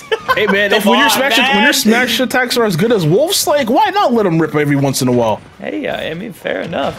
I'm almost wondering if he actually could have converted that nair into a back air. That being said, Yeah, right on cue. What did I say? What did I say? They're a genius. The best to ever do it. And now Nib then clutching that out. 3 stocks. Woodchuck, the last player on LVC. Never want to doubt Woodchuck. But right now, yeah, Nib, if played that perfectly. That was like complete control. I know they were at like 100 or whatever percent. But again, like I said earlier, it never really felt like Doink quite had a grasp on that match. It was straight hits here, near there, or whatever there. But Nib was just throwing out so many hitboxes, so many nairs, so many, like you said, every single smash attack that character has. I just think Doink just didn't know how to work around it. Yeah. We see that kind of come into fruition when someone has a certain play style, and then there's elements of that play style that you don't really know how to deal with, and a crew battle format is not enough to learn. That's also kind of the strength of having a sub like that, right? The other team might not know that you have the sub, or might not know who that sub plays. I didn't. We didn't know. Having a play style that you've never seen before, one game is not enough time to adapt. And so, we saw that 2-stock come out, and now Shenandoah is in the best case imaginable scenario, and all they have to do is just as good as they did last game. Because Woodchuck Man has an even taller task ahead of him here. And I'm just wondering, like, if they sent in Nib second, imagine they sent in Nib second instead of Squid and saved Squid for third or for Anchor, how much better of a position they potentially could have been in. But you know what, either way, they're still up 3 stocks, despite, maybe not as clean of a match as the first set here. But yeah, I'm liking the substitution. I'm thinking to myself, maybe Nib should have played first game despite them winning. Maybe that that lead doesn't dwindle as much as it did in the end. Maybe they're able to kind of stay the course a little bit. But yeah, Nib played that perfectly. I'm wondering if no, you know what? They're gonna send it. I'm gonna say, I wonder if LVC has a sub, but they're definitely gonna send in Woodchuck right here. Sub out Woodchuck, man. Do it. We've got MK Leo on the line. Just apply to LVC. Yeah, I love them. Acceptance papers came in today. Woo! The Dean came in clutch. Oh man, that would be great. But yeah, I would imagine they don't really have anybody better than Woodchuck. Secret 5th player waiting. I have to say, I don't see a reality in which Shenandoah, just gonna come back to bite me in the butt. But I don't really see a reality right now where Shenandoah really, I think, loses this. Based on what I saw from Nib there. I mean, that's definitely gonna bite me. The miracle play from Woodchuck Man, the permanent anchor, when you play anchor enough times, you get kind of used to it. You get kind of used to being a little nasty with it. So if he's able to take some early stocks, which definitely you can do on Yoshi's, we could see him come back, and then he did good against Kip last time, but he still lost 2 stocks. And so you let Bowser go to Yoshi's? Oh no, do you get bans in this for I don't. You know what? I'm not exactly sure, but either way, man, if you do have bans, I would never let Bowser. Yeah, what are you doing? I would never let Bowser go to Yoshi's. Is absolutely crazy. But hey, you know what? Nib playing pretty well up until this point. No way. Manages that Wolf Flash, couldn't quite get the KO. Going for something here on the ledge. Good recovery there from Woodchuck. I'm actually surprised that didn't kill. Didn't quite get the full sweet spot of the down smash, and so Woodchuck Man is going to live, and this should lots of punish. Wow, okay, not quite. Bowser's heavy. Oh yeah, heaviest character in the game. Catch me just lying to your face. That's crazy. Back throw here, going for the forward tilt. It's such a good 2-frame option. So good. I think you're always going to see Woodchuck Man go for it, even if it misses. Bowser's in a good spot to ledge trap. So 170 on the side of Woodchuck Man, a back throw by the ledge should be close to doing it, but the side B off the top at 95. Hey, let me just do half the damage you did and take the shot first. Exactly. And the back throw on Q. Did that? Oh, wow. Bowser's still surviving that 186. You can't let them hang around for this long. We saw in the first set, Kip let Woodchuck just hang around to 190, 200. Finally, the stock was taken. But let Woodchuck hang around to 190, 200 and got punished for it every single time. Oh, no. No jump on Nib. Oh, that's the 2-frame. Oh, no. He does have a jump. What the heck? Why did he side B so early? Maybe just to save the jump? What? Okay, the Get Up attack gets him back on the stage 100%. Already later than he lost the last stock, and luckily that top platform actually saving Nib from Woodchuck Man's down air. The missed timing on the forward tilt is going to allow him back onto the stage, and a whiffed grab is going to allow for a combo. Not too much though before the down air comes out. Man, Nib has to take this. They have to take one stock. MC that up tilt, managing to take a stock for Woodchuck. Man, Nib has to take this, or you know what? 2 stocks Woodchuck against the last player on Shen and Doa. I have to take Woodchuck. So I think this next stock is going to be huge, huge for Nib. Oh, there's no. Take it at Woodchuck. Hey, you know what, everybody? LVC, I have to apologize. I did say. I did say, based on how Nib was playing, I don't see reality. You had to know. You had to know. He was scouting that. You had I'm wrong. Help!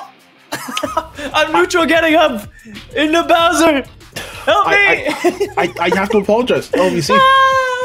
Man, I said I don't see a reality in which they win this. And we're basically going into a final game, dead even. They killed it like 40. Yeah, that's why we said why. Granted, I would have killed on 40 on almost any stage. I feel like, but like, yeah, that was not even. That was not even. But like Bowser, if I'm fighting a Bowser, Yoshi's is the first place. I'm I'm getting rid of. That side B at 95 does not kill on any other stage. That's and that was like a no doubt, like boom off the stage. Yeah, that was see you later, Gator. Yeah, Team Rocket blasting off like instant KO. And yeah, on Battlefield on Town, like that's not KOing at what 95 or so. Yeah, like, 95. Like that. Like yeah, I'm not sure how the bands were working, but man, just take this as a tip, everybody at home. When you go to your local tomorrow, next week, and you fight a Bowser, do not take them to Yoshi's. Even better, better, if you see Yoshi's on your local stage list, tell your TOs that they're out of date and that they need to get with the times.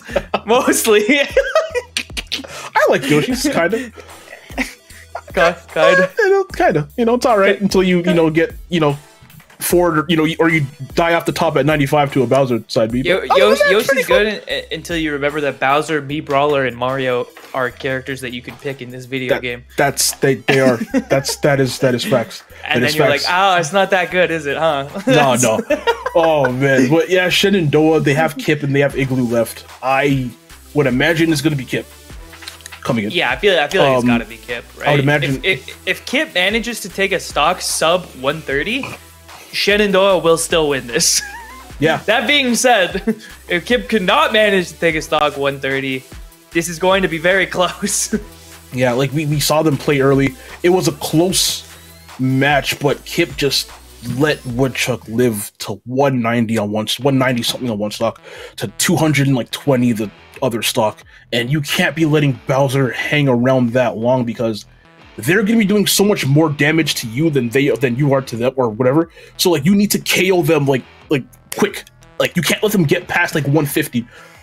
If you can. Yeah, I mean, and the problem is not even that necessarily Bowser's doing more damage. I think in most cases Pac-Man's going to be doing more damage than Bowser is. Yeah. The problem is Bowser doesn't need to do that much damage. Exactly. When you let him live to 180. He's got a full tank of rage on top of just being Bowser. Stocks start to just disappear, and the longer you let that happen, the higher risk you are of it. And we were talking about it earlier, that playstyle you have to have of just the nickel and dime, where there's so many opportunities for things to go wrong. When you let people live that long and let them get to 180, those opportunities start multiplying themselves. And so you just need to either play really, really clean across the board to make sure that you don't just get stray hitted and lose your stock at 90, or you need to incorporate a couple of like hard reads or a couple of risks into your gameplay to make sure that they aren't living that long.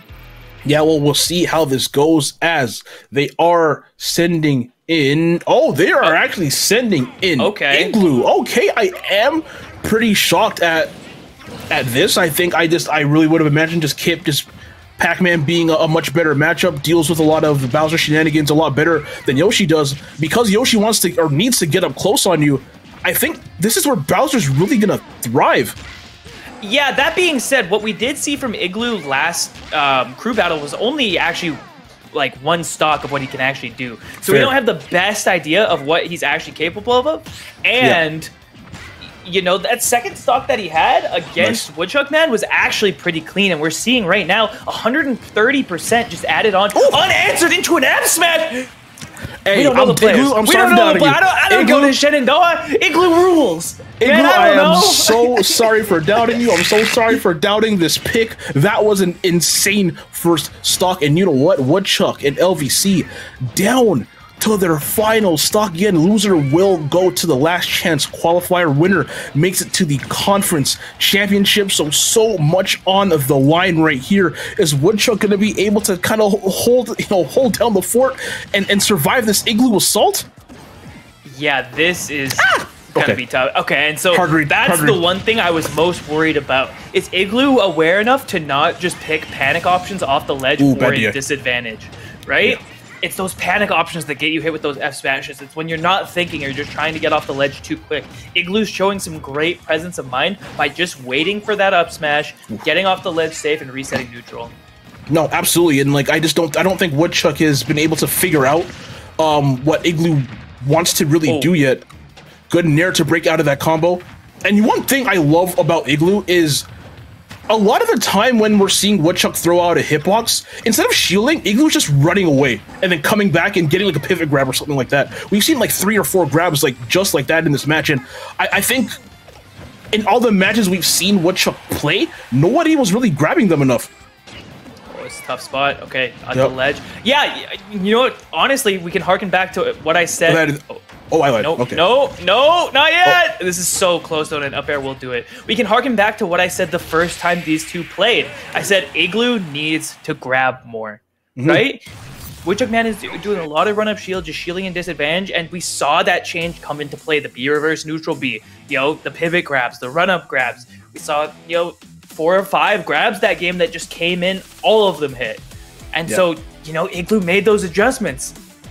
And it looked dominant, man. I don't want to be that guy, but that was Woodchuck Man kind of getting worked. It looked like Igloo might have almost taken that even on even stocks. And like you don't see Woodchuck get worked like that. And yeah, Shenandoah does win that set, and you really don't see Woodchuck ever get worked like that. As we see this replay right here, I like threatening with the nair off stage to force them to recover high. I really like that there. As we see, I thought that was going to be game when they went underneath the stage.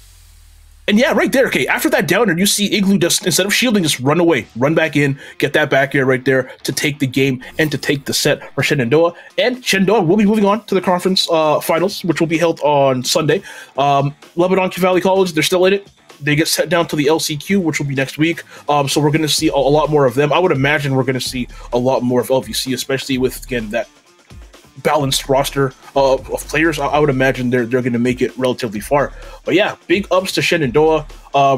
We both kind of doubted sending in Squid Plumber as early as they did. But hey, shut both of us up. They had Igloo in the back, and you brought up a good point. We didn't really get to see much of Igloo in that first set.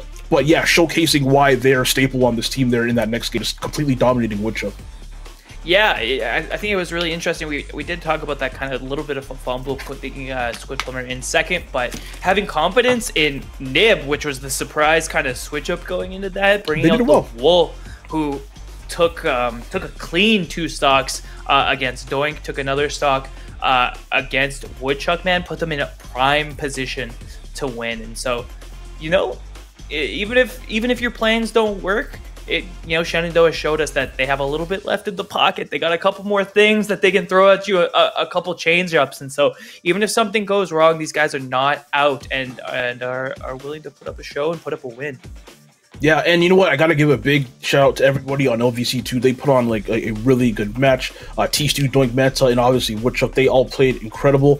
It sucks because in that first set, I feel like if Squid Plumber takes off like 2 less stocks, then I think LVC is able to actually complete that comeback if Squid doesn't go off like that. And we saw, like in this game, Squid wasn't really able to do that. And we saw how much closer that this last game ended.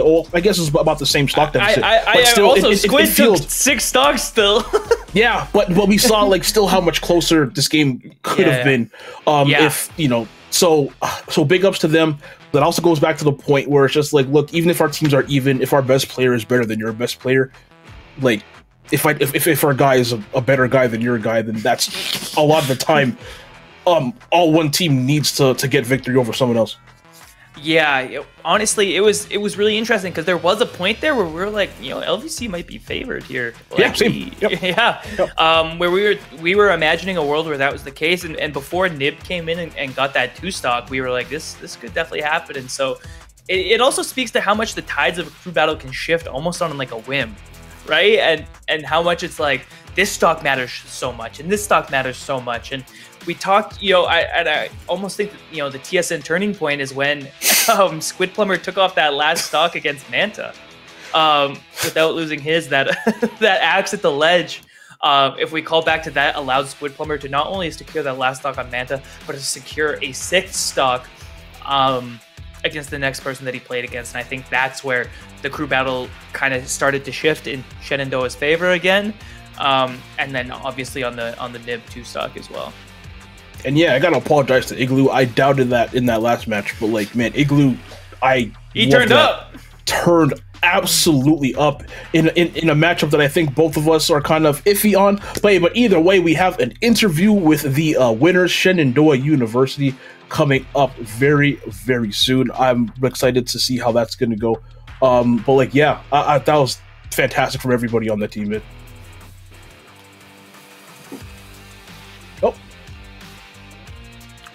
Okay, no, not yet. Not yet. Not yet. Okay, not yet. Awkward stare to the camera. But yeah, I can't wait to kind of just pick their brain on how that match went, because in that first game, because Squid Plumber, when Squid Plumber took all those stocks and he had such a big lead, and when he started to notice, like, okay, ooh, they're kind of coming back, like, what's like the mindset like there? A little bit, yeah. It's like, okay, like, do you get scared? Were you getting desperate? Like, what? Like, how do you like approach that? Like, I'm really like interested to ask them that. Yeah, I'm curious as well. So definitely can't wait for that. And I can't wait to see Shenandoah like just in the conference finals as well, whoever their opponent ends up being. It'll be exciting. Yeah. We've seen so many good crews throughout this kind of whole season. I've only been on for 2 of them, but I've been kind of watching and keeping an eye on the other ones. Shenandoah is one of those teams that you expect to do very well, alongside the teams with players like Frostbite and like some of those guys, like Northwood University and a lot of those big schools. Yeah, but yeah, we do have that interview with Shenandoah right now. Again, I cannot wait to pick their brains. And we have Nib Staffa, the surprise substitute for the second game, coming in. Nib, how are you doing, my friend? I'm good. How are you? Oh, we're doing fantastic. I gotta ask, in that first set, obviously Squid Plumber kind of snapped, took out 7 stocks, and you had a pretty big lead going into the rest of the game, but LVC started to slowly kind of chip away at it and made it a relatively close game in the end. When you notice the other team coming back like that, like, what's the mindset going in? Really the mindset for me, or at least for me, would be just really trying to focus as much as possible on the game and not just worry about anything else that's going on. Yeah. That's really interesting, and I think too, we saw you guys close out that first game and then make a couple changes for the second game. Some of them I was a little bit curious about. You sent in Squid Plumber first for the first game, but chose to save him for later in the second game. Was your plan to send him out second, or did something kind of go wrong there? I was mostly curious why you didn't send him out first. I think what it was is we kind of predicted that the Falco would go in first. And Squid Plumber wanted to go in. He really wanted to go in there first. So, but Skyla or Moon Lady. Sorry, I'm dropping all these names. All good. Totally good. Moon Lady wanted to go in first, and just kind of do what she does normally and just take everything out. Unfortunately, that wasn't the plan, so we had Squid Plumber go in there. Okay. So you're moving on to the conference championship, which is going to be in a couple days. Do you think, like, you have a good record? Do you think you can kind of take your foot off the gas a little bit, or do you think, like, you're taking every single game just as serious as the last? We're definitely going to take this extremely seriously. we really haven't been letting off the gas as of late because you know, we got some tough competition coming up, and it's really important that we stay focused, that we stay prepared as much as possible. Yeah, I think that's a great mindset to have. And talking about kind of your mindset going into this, you know, you weren't actually in the first game, and you know, we were kind of surprised to see you subbed into the second one. We didn't know that you were coming out. What was the idea, you know, going in there, subbing you into that next game, and then, you know, were you confident about, you know, taking 2 stocks against the Yoshi? Because for us, that was a big turning point in the entire match, and so, you know, I'm kind of curious what the mindset was there and what you felt kind of going into that game in particular. I was definitely confident going into the match with the Yoshi, especially since Igloo, you know, he's a Yoshi player. I play him a lot, so I definitely know that matchup very well. So it was really just I had a lot of confidence going into that game. Okay, Nib, we're gonna let you go. Once again, congrats on your win. Tell the rest of the team congratulations, and congrats on making it to the conference championship. I can't wait to see how far you guys go. Go celebrate with your team, but be back on Sunday. Great, thank you so much. Right. Feast easy. All right, that was Nib, the sub from Shenandoah, the Wolf player who did a very, very solid job. And the one thing I love talking when we talk to these teams, and you kind of brought it up too, is just like, I love this mindset. I just love talking about mindset. Like, what are you thinking when this happens? What are you thinking when that happens, and all that kind of stuff. So we're going to be seeing them very, very soon on Sunday. But you know what, everybody? We have a ton of games for you tomorrow. We have CSGO. And you know what? It's not on the schedule, but on Sunday, we have the Rocket League Conference Championship. Sorry, on Saturday we have the Rocket League Conference Championships, followed up on Sunday with the Smash Brothers Ultimate Conference Championships and the CS:GO Conference Championship. So again, a week of games and a weekend of games as well, and it is going to be incredible. The season is winding down. Now we're only going to get the best of the best of the best teams up on the broadcast, and I am so amped to see what these incredible schools can do. It's going to be awesome. And if you enjoyed watching Shenandoah today, you're going to be able to watch them again on Sunday against some of the top talent that, you know, Varsity Smash really has to offer. And, you know, Nace has done such a good job of bringing these talents together and putting together such kind of, you know, an ambitious league, and a league that it's so easy to get behind these teams, you know, and get behind the competition and the schedule. You know, every week there's more Smash action. So, you know, I can't say enough good stuff about just collegiate Smash in general and what Nace Star League has been able to do this season for sure. And it's also easy to get behind all the amazing sponsors that helped us, you know, with this tournament. Obviously, Extra Life has been massive. Play games to change kids' health and change the future. Join Extra Life today. There is a banner you can click on. Obviously, Duncan, Nace Star League runs on Duncan. And man, I feel like I need some coffee after that. Like, man, I was just, whew. But yeah, shout out to Duncan as well. And obviously, ROTC. Click the banner for more information about all that. But that is going to be it for the broadcast today. We will be back on Sunday with the conference championships. I'm Mees. This is Nurse. This was a pleasure, and we will see everybody very soon.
Stay alive in this series to keep their regular season hopes for that #1 spot in the conference alive and running, but now the streaks fall. Relay's gonna take down Toxic briefly through mid-Q. He's falling to second one. MP40 in hand. He rips the head off of Shen.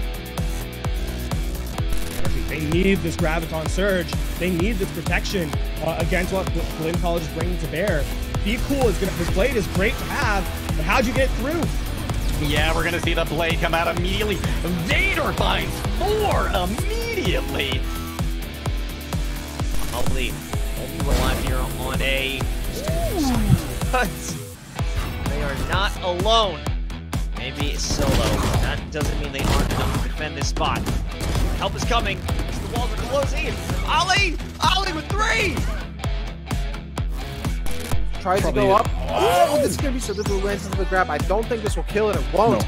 But it's Augment. How are they going to get back onto stage here? It's hit by both arrows. That could be enough. If they land a portal, no, goes away instead with the bomb. Giving Augment away back on stage. That'll be it. That's enough. The Buster Wolf kills. Mizzou does not hesitate. Knocking it home, gets the game tied up. Good clear, though, from Kansas State off the kickoff. Maybe something to be found. Yeti on the fake. Crims does not play back the other way again. And Mizzou, 3-on-1 up the field. Dishes it around 1. Disrespecting Kansas State to gain the lead. No kill. Deep dive coming out from Ethos. Tower's going to go down. Ghost Toasties hopping in with the rocket jump. Glacial Fisher goes down. And so does Cheha. Big pickup coming out from Arrogant. The shutdown found. Knocks in Guillotine. Taking heads. Arrogant will claim one more with the triple. Oh my goodness.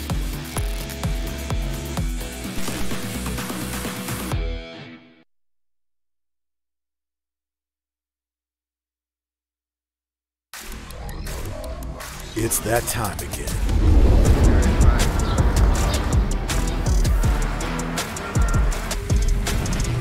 Welcome to the stage. Oh yeah.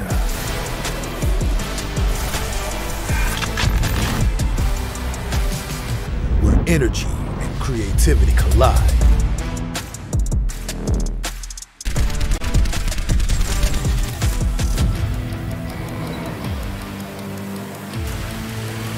Here we go.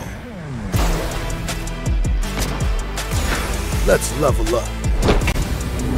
Make this something to remember.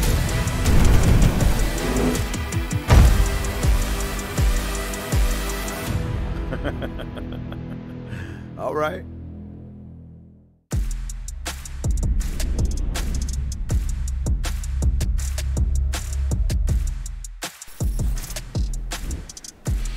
Folks, welcome back to the NACE Star League, as now we're hopping in with our next conference championship. We're headed to the Call of Duty Varsity League, and it's going to be a good one. My name is Seymour. Alongside me is Cash. We're going to be your entertainment for the night now going forward. And I'd have to say, Cash, catching the end of that Smash stream, Shen and Dope, big congratulations to them. They cleaned up house with a clean 2-0. But now, that's going to bring us to Call of Duty. And when we're looking at these next two teams, I think this is going to be a good one. It is shaping up to be an awesome one. I mean, just to kind of give a little roadmap of how we got here, of course, we went through our regular season and got to our conference plans. Now we find ourselves at our conference championship, so still most of the postseason left ahead of us, but this is a nice little indicator to kind of give us a look at, okay, who's really shaping up to get a playoff spot secured, right? Not have to go through LCQ. And like you said, between these two teams tonight, it's definitely sizing up to be a really good matchup. No, I couldn't agree more. And there is risk to this match, too. I mean, winner goes into the playoffs in a pretty good seed. The loser has to battle through that last chance qualifier that's happening October 31st to November 6th. You have to watch out for tonight. Winner or winning this means a great deal. You skip over that last chance qualifier and you have, just more time to prepare for the postseason as your team. You get to watch those teams battle through the gauntlet. So a very important match now through a lot of these teams, and all this accumulating, of course, into that grand finals, November 28th to December 4th. Going to be a banger when we do get there, but let's look at today's schedule, because we just got through the Shenandoah match 2-0 over Lebanon Valley College. And now we head to Call of Duty, where we're looking at the 7-0 Texas A&M International Dust Devils to go up against the Minnesota State University of Mankato Mavericks, sitting at 6-1, just coming off a hot 3-0 last night over Colonel Esports. And that one blemish there on the record was at the hands of A&M International. So this is very much a grudge and vengeance match for Maverick COD. They want to come back and show that, hey, we maybe got 3-0'd a couple weeks ago there to end the regular season, but we've done our VOD, we've done our homework. We got a big win last night to get us here, and well, we're seeking revenge. So for Maverick COD, it's just as big of a night for them as it is for A&M. And of course, for the pricing, you're looking at scholarship prizings in 2,000 for first, 1,000 for second, and 500 for third. So these players. I mean, I'm sure they all want that grand prize of $2,000 at the end of the road. And this is going to be an important match to get to that grand prize. But before we dive deeper into that one, I do want to give a little bit of a thank you to ROTC Army for sponsoring this stream. Couldn't have done it without you. And if you want to go check them out, show them some love, and become a leader for life, go show some love to Army ROTC. Big thank you for the sponsorship, of course. But Cash, what I was talking about as we go into this one, we get the the format for the night. We've seen this week in, week out. Nothing has changed. But talk to me a little bit about this for these teams for winning tonight. I mean, you say they've kind of matched up against each other, but what does this mean if you're going into this in the the form of these Maverick players? Yeah, so for Maverick COD, right, you know what you're getting out of this Dust Devil squad. So for them, some of the keys to victory are just going to be, you have to keep up with the pace of this team, right? The Dust Devils play at such a quick pace behind their sub players, and again with quick AR play as well, that it's hard to keep up with at times in those respawn settings. And so for them, it's going to be keeping up with the speed while also striking a balance and staying true to their own play style. I think that's going to be their primary focus here tonight, because you want to not get out of rhythm and get out of sync of your own strats, but you can't afford to slow play it, because again, A&M International can run all over you, as we've seen them do time and time again. Yeah, well, here's the conference champions, folks. We got Texas A&M International University on the left, Minnesota State of Mankato on the right, 100K, ISO, Cetra, Donza. Those are going to be your Dust Devils, and your Mavericks in the form of Wydog, Klinger, T-Bam, Spear Up. A strong squad that we just saw last night on stream, and I'm sure they're looking to ride that momentum, Cash. But you said these two teams matched up against each other in the regular season. It's the only loss that the Mavericks have through the regular season. What did that look like?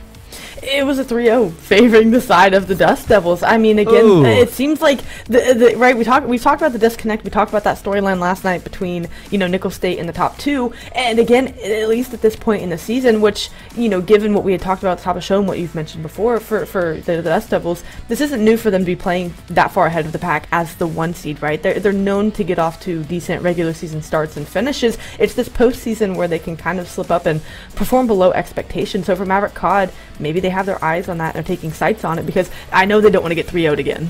And I mean, both of these teams, they have that shadow over them from the previous season last year. That postseason was not kind to neither of these two. So looking into this one, I mean, coming out a win tonight is definitely going to, project yourself into a great standing for that postseason spot. But we're looking at our maps right now. Is this best of 5 is going to start off on Tuscan, end on Tuscan. You get a little bit of Tuscan in between too. But to split them, you have Berlin and a Gafatu. Cash, how you feeling about this best of 5? I think for Mankato, it plays into their AR play style between Wydong and Klinger. I mean, in their matchup last night against Colonel Esports, they were electric. You usually talk about subs kind of like leading that charge, paving the way given the entry positions of them, but it's the ARs that have so much prowess for this Maverick COD team. The fact that we don't see a Bocage at all in here is definitely testament to the work that Maverick COD have done in the VOD review, saying we don't want to give this team a speedy close quarters map like Bocage. We want to put some distance, give our ARs some room to shine and make big plays, and well, this series and these maps look to be just that for them.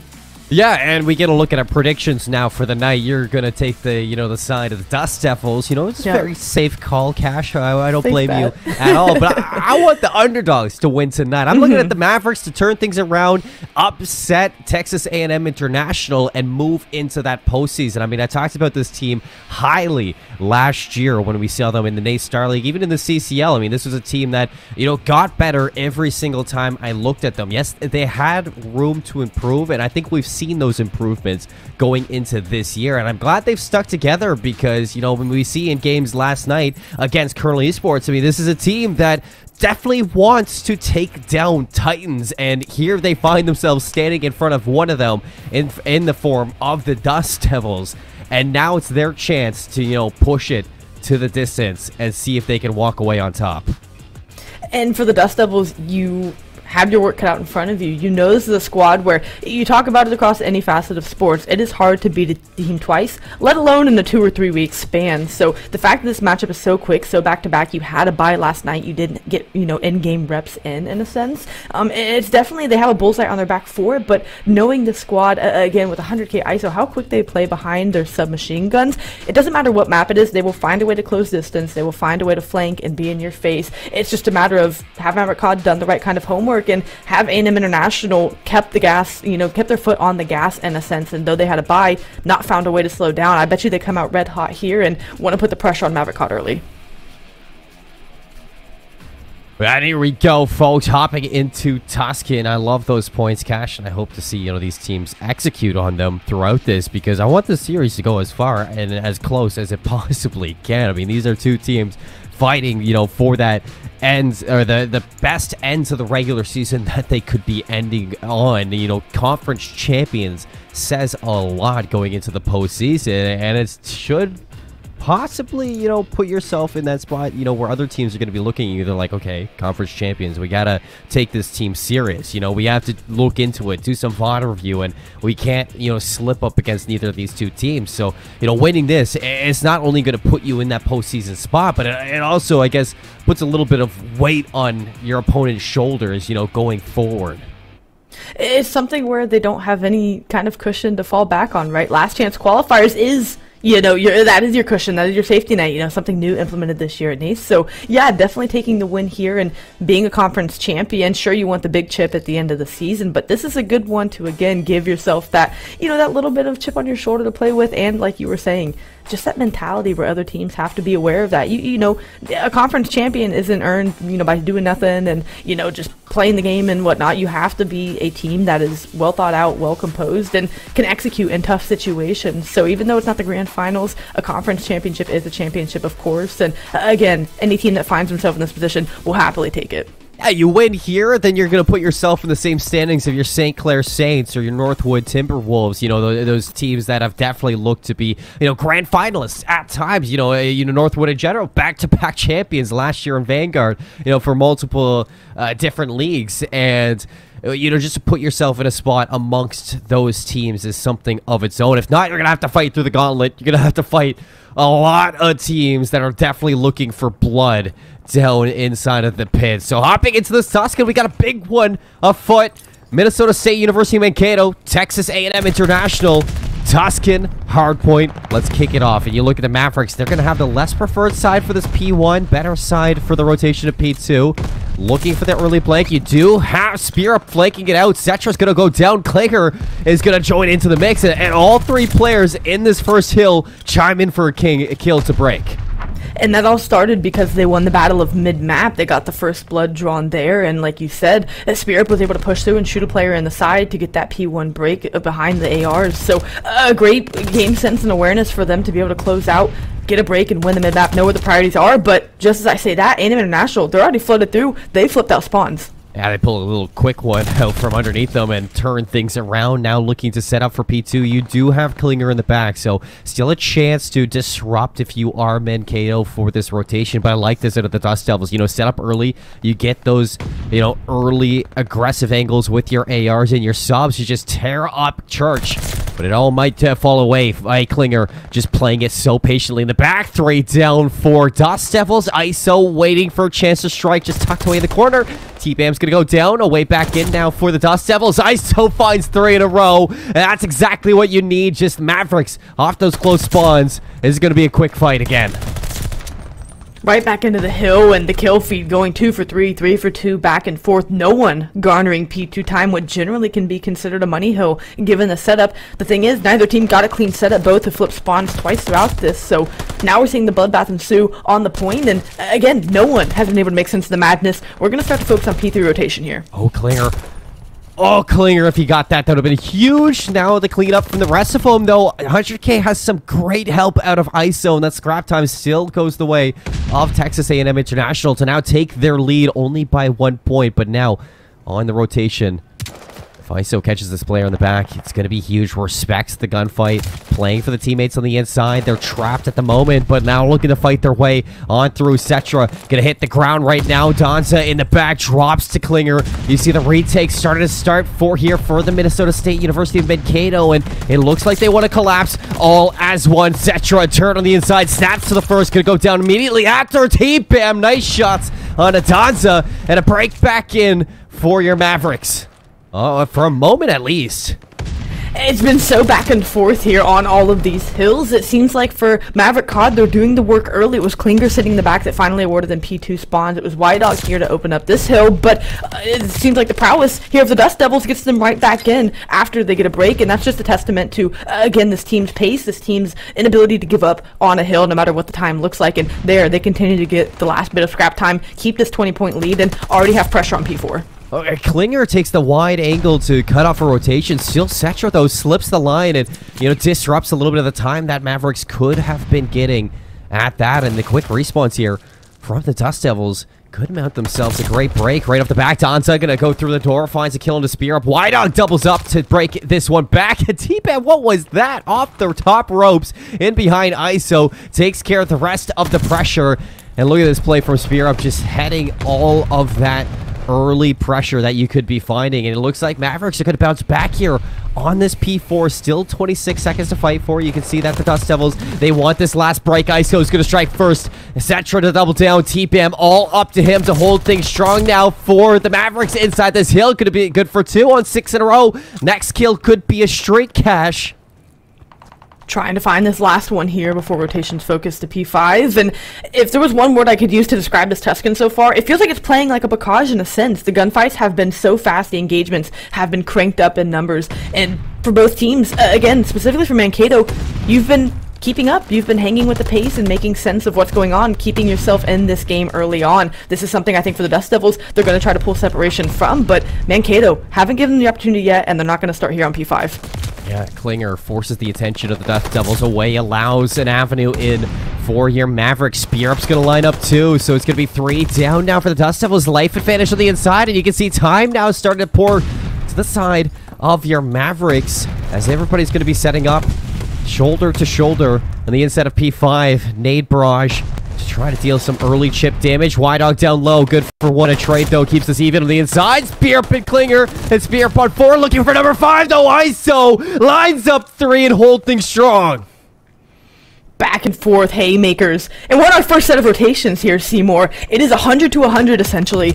Going into P1 once again, a nearly tied game. May as well call the score 0-0. And once again, it is the Maverick COD team breaking through mid-map, getting control early on. And for the Dust Devils, they got to find a way to break back in. Already having flipped for P2 spawns. Both teams executing and playing great COD here. You remember this P1 was so kind to the side of the Mavericks, though. They did have those church spawns to, you know, give them that better setup to hold on. TBAM has a streak in his back pocket, might look to hold on to that for a later break, but a couple kills go their way. Still a life advantage on the inside for the Dust Devils. One-on-one here from 100K, and Spear Up beams him with the MP40. Unfortunate team nade, but still good time to pick up here if you're Minnesota to hold this lead going in P2.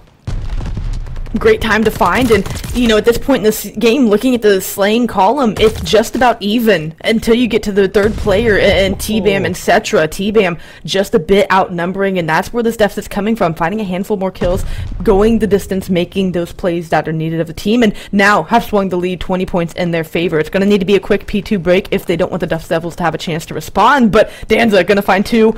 Rotation and spawns should be coming in here for the side of Maverick COD, but holding on inside the hill is going to be the Dust Devils. A little bit of a split spawn for Mavericks, and it's going to have to be down to the gunfights to find your way in. Split kill feed is going to still hold time in the favor of Dust Devils, as they're now looking to climb back in this deficit. ISO on the inside. Stun's going to give him away. Trying to hold this little off angle. A little cheeky, though. Wydog's not going to fall for it. Klinger, what a Hail Mary nade. And the break from Minnesota. Now these close spawns for the Dust Devils, they have their work cut out for them because they need to find these kills just to get this time. And all of this is just the Mavericks denying time from Texas A&M International. It's brilliant. And they're doing it in a 3v4 fashion. Spear Up has been out of the play, ensuring no one slips through mid-map to get P3 spawns. They didn't get a ton of this time the last go-around, and now they've already made the adjustment to get ahead of this storm early, find a way to slow down this push coming in from the Dust Devils to get P3. Excellent work, excellent execution from them. They are once again being rewarded. And this is where the struggle was. I mean, I think this is one of the best kills we saw out of the Dust Devils. They're just so good at finding these kills and denying, you know, Mankato of any sort of time here on Fountain. The glide bomb's gonna be invested. You have a player in the back, Spear Up, and T-Bam's gonna blow Secha right off the map. Excellent follow-up from Wydog too. Danza's gonna go down, and here's the break now for Minnesota to hold their lead, 149 to 165. You're still gonna fight for this. If you are the Dust Devils, 100K around the corner, gonna work with Setra, though. Wydog's gonna line both of them up. Danza falls. It's a Wydog 3K to hold time for Minnesota. And they were in a position where they could play around that hill sitting empty, right? They're the ones with the lead, so Wydog does his due diligence, clears out vines, clears out front of hill for a quick push, and once again find themselves in a great position. It's not that either team is playing with the best map control or the best in-game awareness. Both teams are playing at the highest level. This is postseason COD. This is what we're here for and what it's all about. Exactly. Heading over to P4 now. Only a couple points, you know, separating these two teams. Satra's going to open things up, though. Spear Up, or T-Bam hiding in a corner, actually gets the better of Danza, allows Minnesota back into this hill, and who else but the AR and Wydog just to hold strong, anchoring this hill. Spear Up's going to clean up ISO all the way up top. Wydog now peeks on out to clear the rotations. Spear Up takes down Danza. That's 3 out of the hand. Satra goes down. It's a clean sweep from Minnesota State University, as now they're looking to take their lead to 200 points in striking distance of a win in map 1. At this point, I'm starting to see the Dust Devils get a little bit frazzled towards the mid, portion of these hills. They're throwing one-off lives at it. It's easy 1v1 pickings for the side of Mankato. They are shooting just that much straighter here in map number 1, finding a way to get it done. But just as I say that, when the Dust Devils can group up and get some pre-aims held, they can be a very hard team to break. They're going to try to get a good and big P5 hold here because they needed to stay in this one. Oh, Danzo's going to zone with the grenade. Trying to spawn take this one right off the bat. He still backs him up with the grenade and is just holding now these Mavericks at arm's length. You look at the minimap and it looks like Minnesota, they want to break this with a little bit of a pincer. They're going to send one up into fire. Another one down low. Klinger with the first one. Allows for an even life kill in the middle of things. It's back and forth, but now to split the difference. Texas A&M International holding on to this P5, holding on to their Tuscan lives as best as they can. Late break in out of Maverick COD. They want to hold on, not give them a chance to get back into this one. They could put themselves at around the 240 mark when all is said and done. So for the Dust Devils, they know they can't win it here. Looks like priority number 1 for them is going to be winning this mid-map battle, going to be locking down P1 control, force them to make a big break to win it here. So often on this third P1, you see teams crumble, unable to close out games. The Dust Devils want to force that here. I think back to, Seattle Surge. They were unbreakable in this hill against Fade back in Champs, but can you mirror that now? If you are the Dust Devils and Klinger, he's going to say no. Why not? All the ARs just popping off right now for Minnesota State, though the SMGs answer back out of Texas A&M. T-Bam trying to find a way in, though ISO's going to shut him down through the middle of the map. All eyes forward for Texas A&M International as now the next wave of kills is going to be a foot contention, going to be in. Cetra just hiding behind the corner, 4 in a row. Spear up, 100K, splitting the kill feed back and forth. Cetra going to keep things evenly inside. Those spear flies on in. T-Bam to back him up. You get the break. Now 10 seconds remaining, and you can end this one here and take an advantage inside of this conference championship. All the kills going the way of Mankato, and that's game 1 in their hands. Needed the break, got the map 1 win there. I thought for a moment it was on the cards for the Dust Devils, but again, a couple too many players fall. They have time for one more push, and it's a clean 4 down out of Mankato. They looked ready, and like they had done their homework before this matchup for sure. Yeah. I mean, I think they couldn't have asked for a better way to start this off. Last time you met up against the Dust Devils, the Mavericks, they got swept a 3-0, and it was a clean 3-0 now, so you know for sure. I mean, these are college or university students after all, Cash. They're used to doing their homework, and they're ready to take on Texas A&M International. And for A&M International, again, you can't knock too much of their gameplay because they also played a solid game, right? It ended 219 to 250. They were playing sharp, but again, sharp isn't good enough, especially in the postseason. It's got to be the sharpest, and there for Maverick COD, whenever push came to shove, they seemed like the more well-rounded team in those chaotic moments where they needed a break, they needed a big play, they needed to find separation. They were there to get it done, and I think a lot of that comes down to the early work they did on those rotations, never quite giving up for spawns, running the risk of, okay, we're going to have a 3v4 on this hill to give up and give a chance for rotation. I think back to that second P3 that we saw as well, where Spear Up was doing that in the mid-map. It's those minute plays where you trust the team, you trust the call, it works out in your favor, and that's just, the mentality of a mature, of a confident team, and someone who trusts their play calls. It's not only that, I mean, it's the glide bomb too. They invested early, they don't hold on to it just to keep the snowball forward and just hold, Texas A&M at arm's length, Cash. So, I mean, excellent communication coming through from the Mavericks to now take a 1-0 lead here in the championships. And that's, a lot to say. I mean, we're in the championships. You might want to even throw the stats out the window for this one, because these teams are teams in general. They come different in championship finals. And going into this one, you can definitely see that Mankato are kind of riding the wave of momentum from that win yesterday against Colonel Esports. But that takes us into our search and destroy. Berlin's up next. And if I'm not mistaken, didn't we see Mankato play Berlin Search and Destroy yesterday? It ended up, let me see here, it was a Berlin Search, and it was 6-5 to the side of Mankato, round 11 decision, and they ended up getting it there. So they were pushed the distance. We had talked about that maybe being a pain point, a soft spot for them, especially against a team like Nickel State, where they handedly won the Search and Destroy the last time these squads met.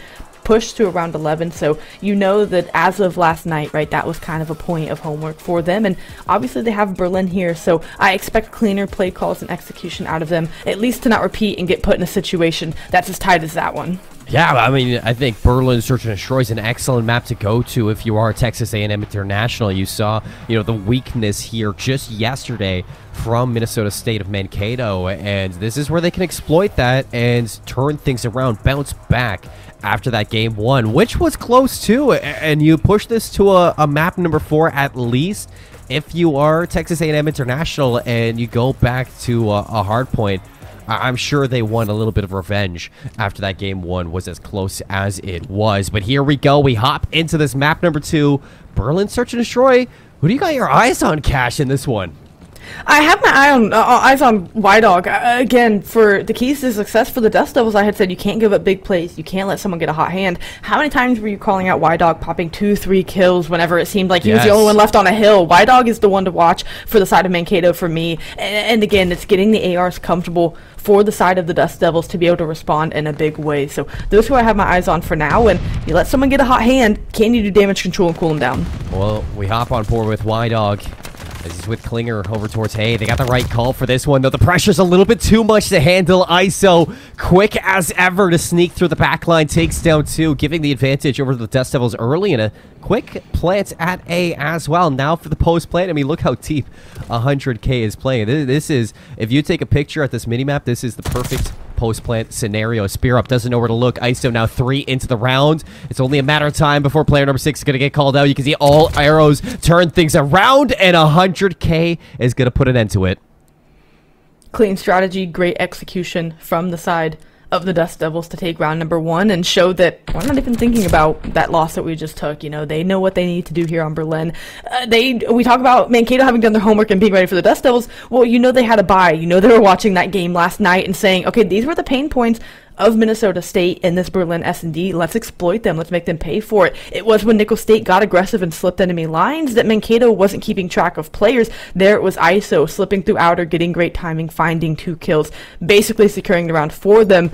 This A&M team, they're just as prepared, if not more at times, just like Mankato. Well, they want to dance with the Devils in A as well, as they're going to be taking their offense here. Spirit leading the charge. Cetra gets a run over. ISO working that flank like he did last time. This time around, Y-Dog reads them like a book. Danza trying to pull things back, and a return onto Y-Dog is going to at least give the difference into 1 kill. Now 100K going to even us up, and it looks like Danza on a hunt to get this player in the rotation. Such heads-up awareness to now drop that bomb out in no man's land.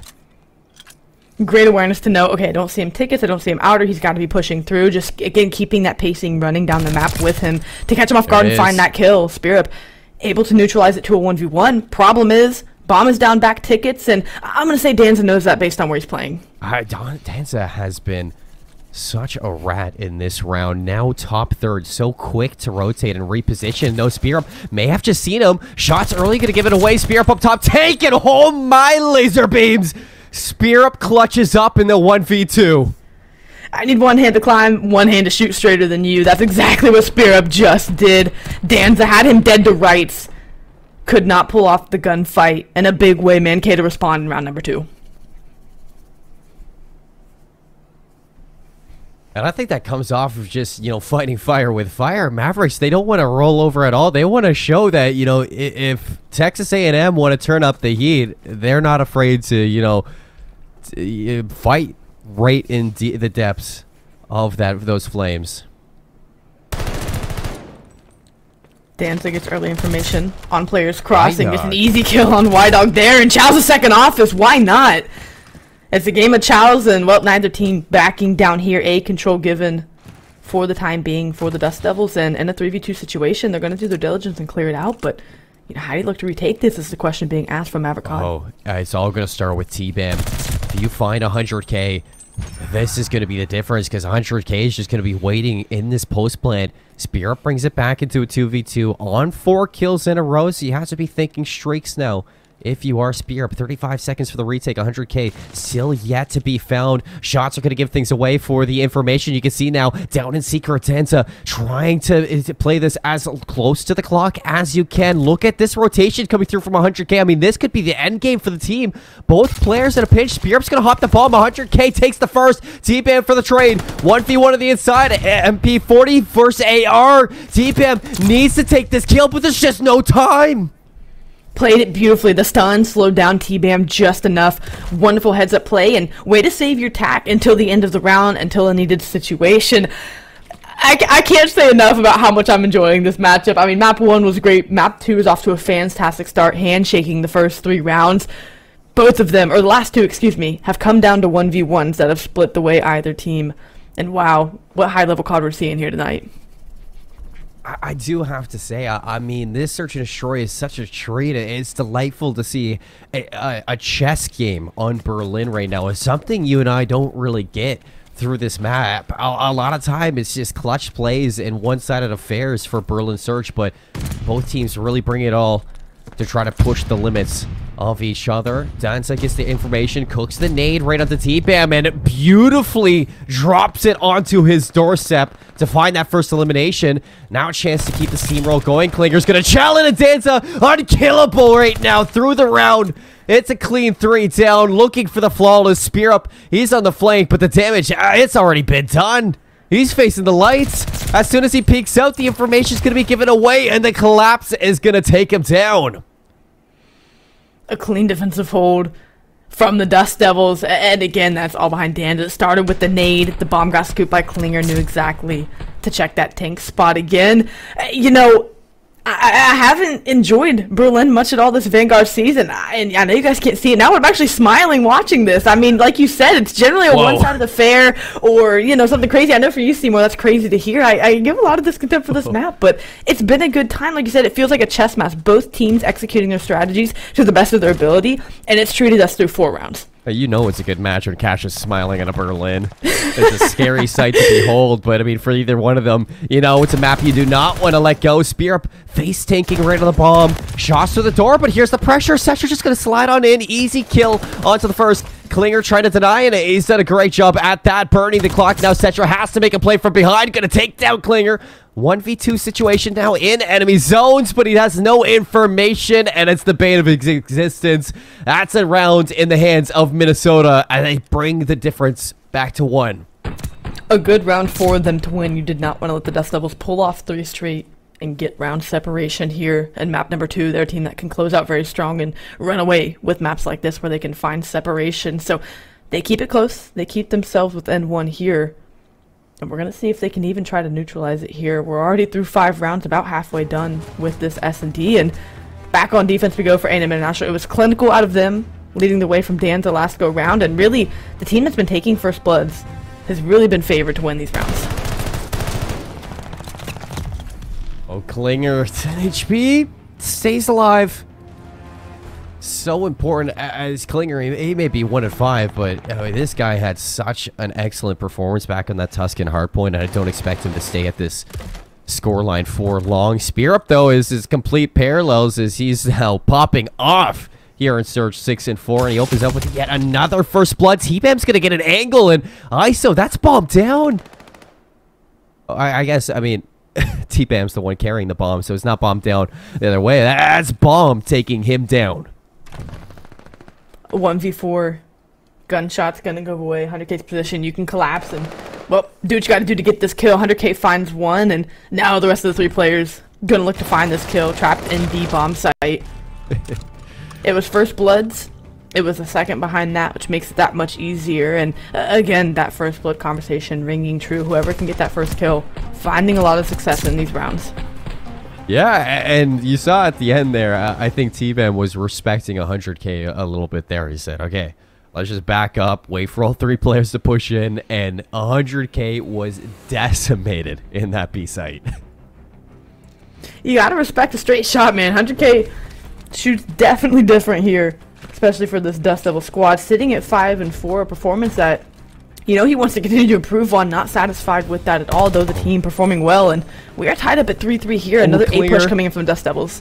Klinger a little bit afraid for his life, just trapped in A on an aggressive angle. Danza with the heads up for the rotation, catches out the flank, though loses the gunfight. Whitehawk making things a little bit interesting now for the retake. 3 versus 2. Not a lot of map control right now for Minnesota State University, and with Spear Up going down, it puts T-Bam in not a great position at all. As soon as you take down ISO, now 100K going to reposition into a spot to watch the rotation through mid. Gets the information there, feeding it over to his duo. Cetra watching this like a hawk. He is just prone below the desks. And as soon as T-Bam gets into this one, he should be dead to rise, though. T-Bam shooting straighter than ever. The thing is, though, there's just no time to get it done, and that is what these post plays for Texas A&M International have been all about. They've been so clean. The spread that they can find to where, yeah, it was a 1v1 on the site, but you have to spend so much time chasing ghosts that by the time you find the kill and put yourself in a position where you can maybe hop it, like you said, there was no time left on the clock. The good news, though, T-Bam is on 5 going into this round, so if you can set up a nice first blood or at least be in a position to trade out your teammates, you could look to get streaks here, though in a deficit. Definitely something that could help you out in this late game. 4-3, Texas A&M International. They take back their lead. Time has definitely been their ally throughout a lot of these offensive rounds. But now on defense, I mean, they have struggled against Mankato here quite a lot. Spearup's going to get this early plant. Nobody denying this at all. Dance is going to get aggressive. Klinger with the information. Respecting it, though. You lose out on White Dog in the back. Things get a little bit hefty, though. They return at a Spearup. Still alive on the inside of B. 100K gets the better of him. How with the post plant through a warehouse. T-Bam, all you got to do is watch the rotations, and he actually does one better, taking down Cetra, now 6 in a row. Glide bomb on the menu, though. ISO's going to deny it. All up to Klinger in a 1v2. 20 seconds left. Both players just trying to fish for that information. Klinger's going to get him away. 15 seconds, just roll him over, and there's enough time to get this defused. They get back with 10 seconds to spare, and that's another round to Texas A&M International. Now cash on match point. To draw us up at 1-1 in the series, it's been a big S&D out of them. Their strats have been executed so well. I believe that was the first bomb plant for the side of Maverick COD, and it was looking good for him there, but again, things started to crumble at the tail end after T-Bam fell, and I was nervous for the side of A&M. I didn't think they were going to go and chase that kill. I was screaming in my head, you have 2 players, go play the trade. They end up doing so to secure that round, but like you said, match point here. Need a big response out of Maverick COD, which they were able to do to draw us up to around 11 yesterday. Another aggressive play over towards A. Spearup playing outer. Stun's not going to hit him. ISO still on high alert. There's the players back there. And yeah, Spearup going to be given away. ISO now, he wants to shout this, though. Look at the teamwork. Got a T-Bam in the back. Spearup just dancing around these pillars while T-Bam lines them up. 2 kills now in their favor. Mankato looking to collapse on these players. 100K all the way in the back. Tag down low. White Dog just looking to clean up this last player on the defuse is Klinger. And 100K is actually going to bring us into a 1v1, though. White Dog just waiting in line. 100K might make this into a 1v1, but not long for this world as we are still alive in Berlin Search and Destroy. It's giving callbacks to the Tuscan hardpoint where you're taking the long route, you're making the big plays. It's a high risk, high reward play. Yeah, you take yourself out of the play by hitting that route, but again, your teammate falls, the possession of 100K is found, and he's there for the quick trade. No awareness out of 100K to know that he could be making that play, or at least the expectation of it even. Still need 2 rounds straight to win it, 1 to take us to around 11, so no room for error for the Maverick COD side. And for Dust Devils, gotta play clean, gotta play clinical 1 round, and their defense has been strong thus far. It has, though. You know, Mankato, a lot of their success has stemmed off of these offensive rounds, too. So you know this isn't over. They want to go to another round 11. They just were there yesterday. They iced up against Colonel Esports. Spearup's going to strike first. Big kill there. 100K off the board. A little bit of room now to work with if you're Mankato, and it just gets better. That T-Bam takes down Danza. Getting aggressive through mailroom. He's got the bomb, too. This could be an easy plant to be. It's open if they want a 2v4 situation. The Dust Devils have done good at finding a pick and bringing the... I was a 2v4 situation last go-around. They brought it down to a 1v1. So they're not freaking out in these situations, though it is quite the challenge. But I just think back to those keys to victory, man. You have to find a way to not let someone get a hot hand. Who is at this map? It's T-Bam. That's T-Bam. Tearing away at these Dust Devils. 1v4, now 1v3. ISO gonna have to dig deep into this one and they create a miracle. if you want to win it here in this round, there's 34 seconds, you know, time to work with. I have seen crazier things happen, Cash. He doesn't have the weapon of choice for the inside. Automaton in hand. Gonna have to take some pretty close gunfights if you want to win that out, and he's not even gonna get that chance. We're headed to round 11. Such resilience out of Minnesota State University. Mankato needed to win 2 straight rounds just to get us to this point. It would be 3 straight if they took it and won to go up 2-0. I mean, so much momentum riding on this round alone for the side of Maverick COD. And for the Dust Devils, you want to show, all right, another late game where we have to clutch up and go big. Let's have a different result than map number 1. Let's tie the series up. We don't want to give this team any more wind in their sails. No, they don't. Texas A&M, such an important round now. Spear Up face taking this side. 2 players going to slide on in. Distracted is Spear Up, and he doesn't know where to shoot. He's just going to try to run, but Cetra going to catch him with his tail between his legs. That is such a big kill to get if you are the Dust Devils. Can Klinger answer back? The nade's going to get cooked. All the way deep. Cetra managed to sneak away, but they have yet to get this bomb down. And look how deep 100K is playing. I think that's out of respect for the Y-Dog flank. He doesn't want to get caught in that situation again. So playing deep, respecting a flank out of Y-Dog. Little does he know, it is a 3v3 on and around the site. Post-plant setup, not as spread as they usually get it. Both players trapped in the site. A pinch play developing. Y-Dog is playing that flank at 100K. He wasn't looking the right way, so now 3v3 in the game. Klinger's going to find an angle to ISO. Suddenly, very doable for Mavericks. Now that Y-Dog's taken down Danza to 3v1. Collapsing on the inside, etc. all alone with MP40, and T-Bam's going to get things done for the team. Mankato up 2-0 here in the Conference Championships. 3 straight rounds. They were down 5-3. Come back. Win it in a round 11 fashion where the side of the Dust Devils, you had what you wanted. You got the bomb down quickly like you had been doing. You got a post-plant setup, though, again, not as clean as you would have liked. Still, didn't really have a position to get eyes on many players whenever they wrapped throughout or both players stuck in the bomb site. And 100K, your guy watching the flank, though it wasn't an effect, gets caught by Y-Dog still through mid-map. I mean, you can't say enough about how Maverick COD is playing right now. The resilience they're showing, the play calls that they're executing here to keep themselves not only in this, but now in the driver's seat of this series, up 2-0. Impressive stuff from them. Resilience is such a good word, too, because they lost First Blood in that last round, and they still managed to bring it back into 3v4 in a retake, too. So they were against the clock that whole time. It's typical for Minnesota State University of Mankato, but if you're Texas A&M International, I guess it's a little bit of a wake-up call, Cash. Now you need to reverse sweep if you want to be the conference champion, and with the way that Minnesota State have been playing, it doesn't look like that's on the cards. I mean, they look lights out today. Now we're heading back to Tuscan for a control, and we need to see the Dust Devils hit a new level. They're going to have to. I think new level is the best way you could have shaped that because they're still playing fairly well. I mean, it was around 11. It was a 250-219 loss. It's not like it's been blowout or that Mavericks COD, you know, has been just shutting them down in a detrimental way. They've had to earn every one of these map wins. Like you said, though, for the Dust Devils, it has to be a new level. Can you get higher peaks, reach a higher ceiling here? The playoffs demand it. It's that simple. Though we're not, you know, though we're in that postseason situation, this is a conference championship. They demand you to go higher. This is where, whenever they've been asked to answer the call, the Dust Devils have felt short in the postseason. This is a great check and wake up call for them to say, we don't want to repeat history. We want to show that we can come, get new strides, hit new levels here in the postseason. And that starts, well, unfortunately, in a reverse sweep fashion here in the conference championship to avoid the LCQ.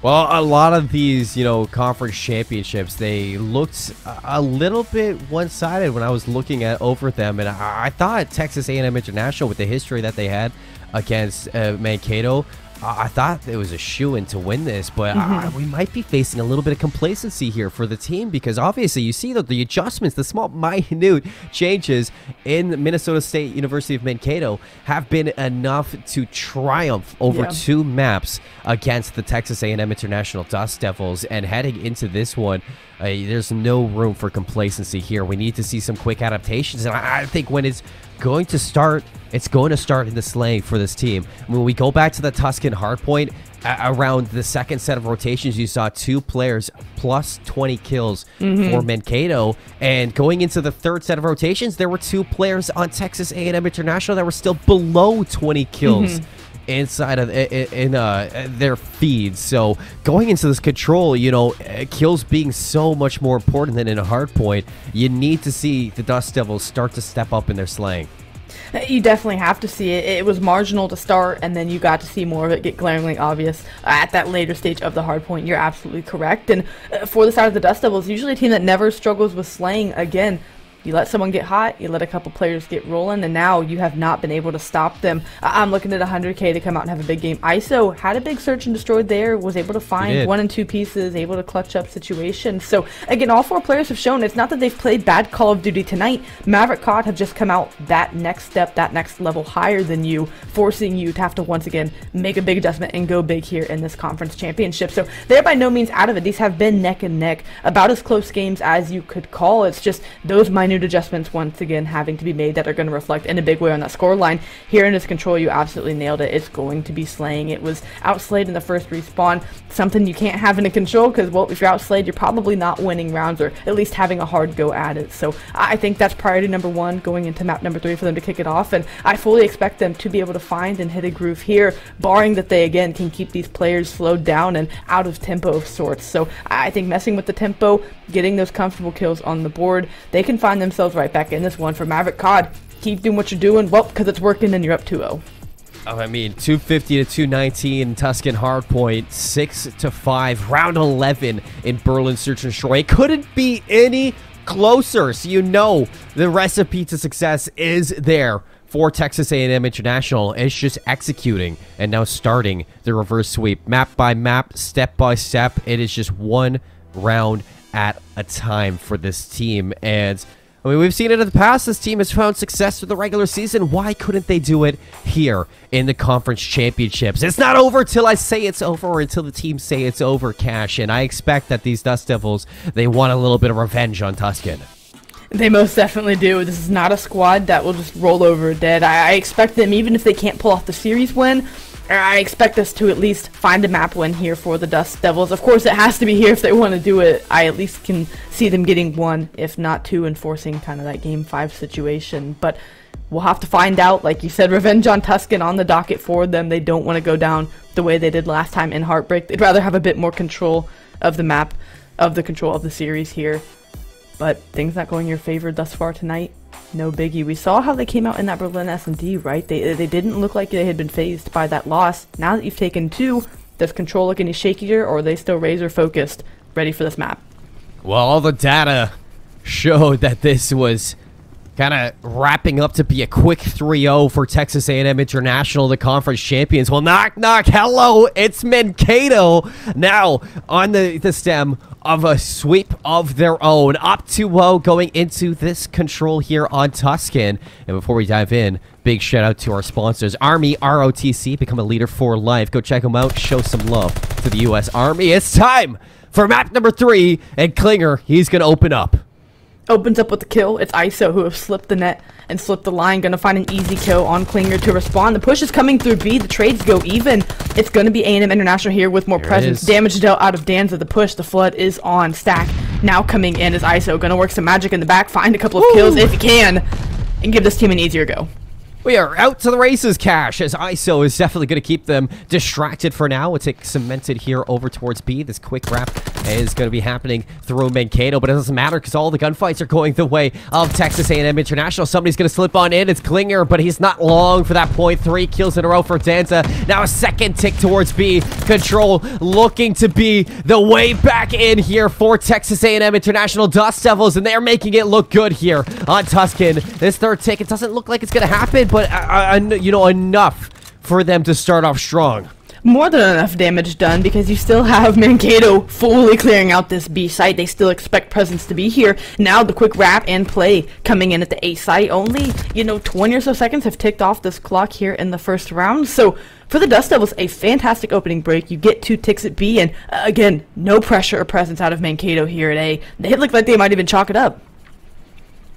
Yeah, you gotta show some respect eventually on Tusky. You don't want to throw away any more lives, Cash, and I think this is a smart call from Minnesota State, Mankato. You catch Cetra now on this rotation. You have your AR set up in a great position to really thwart this attack.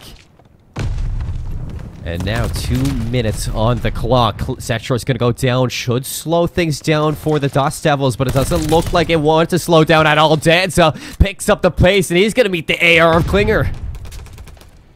Able to get a big kill, you clear the rest of it with Y-Dog finding the last, but again, Cetra already up and in your face. It's this pacing where if Dust Devils get comfortable in this quick pace, this is where you saw those live slip off that opening break so quickly. They just never cease to stop. You trust them to win those initial 1v1 gunfights and allow the reinforcements to have it easier go at it. P5 is going to be the battle, and it's going down.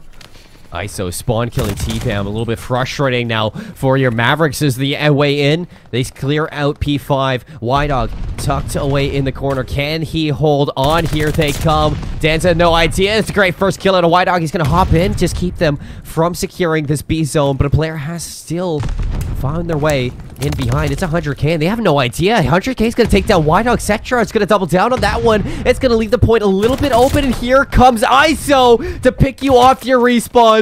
He's going to go down before he can make anything happen, but look at that life difference. Only 4 players remaining for Minnesota State. A 9 life discrepancy and just a little bit more progress needed. At this point, the TDM has paid off for you. You find a couple kills, this round is over, and you still have 2 ticks to walk away with. So, of course, they maybe like to get that last tick if they can, but I think with the kills being as easy as they are to find, they're going to look to get these, clean this round up. Well, Spear Up's going to get caught looking the wrong way. Y-Dog cleared out from behind. Danza's going to overwhelm T-Pam inside that control point. And you know what? That is a very strong way to find yourself back into this series if you are Texas A&M International. You dominate in the slang for round 1 of the control. That is exactly what we were asking for. And I'll even add a little cherry on top of that note. It was offensively. Rarely do you see offensive teams end a round with a 10 life, positive margin. They do it there. The response we said they needed to do, they needed to clean up, and the slang, all players positive, if not double positive for the Dust Devils. Now, it's your turn to go big offensively because, well, you have to. You don't want to have to win an offense in a round number 5 against this squad, and this opening break's got to be clean from Maverick COD. They stack A. Cetra, well-placed nade to get rid of Klinger. Top fire is going to allow a route through the middle of the map, and Cetra is just destroying anybody that falls into his line. Spear Up can have some gutty of his own, but so far clean as ever out of the Dust Devils here in control, and they're going to force the respawns all the way into rooftops. It's almost a shoo-in that Minnesota now going to go to B. Cetra's here waiting. He's going to clear out the first. Klinger goes down, and that should stump this offensive round for now. It's the ISO Cetra 1-2 punch. It's ISO through the back line. Cetra hits you right in the gut, and this duo has been electric here on Tuscan so far, sitting at 11-5 and 13-8 respectively, leading their squads and leading the lobby. I mean, we've called them out in this kill feed enough. Like you said, stumped is the best word for Maverick COD for now. They have not looked comfortable between these 2 rounds.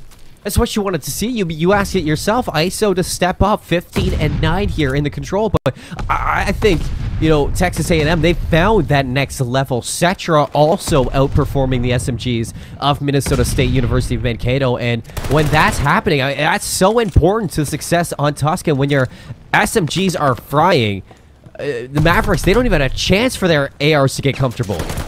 That's what they needed to do. Well, 2 maps ago, they've put themselves in the situation now. Again, this control is far from over, but through 1.5 rounds, they have looked good, and again, they aren't giving up those big plays for the side of Minnesota. They're not letting them get comfortable on the map. This is what they needed to do, because you don't let them get comfortable, you turn up the pace, and suddenly you have Maverick COD scratching their head on what their next move is. Oh, Danza is just making magic out of nothing.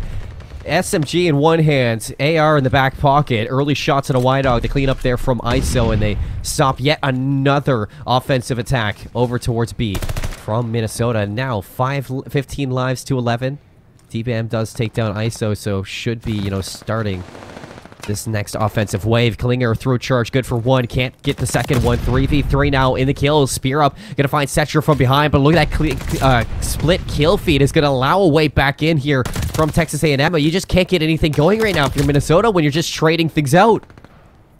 Defensively, you're so satisfied with trading things out. It was a mishap out of the Dust Devils. 2 players slipped through the back, didn't punish them enough for it, like you said, because things got traded out so well. Now, a very clean kill feed coming in out of the side of Texas A&M International, and defensively, haven't looked like they have faltered at all. 20 seconds left. More importantly, 4 lives remaining. This round should be all but over.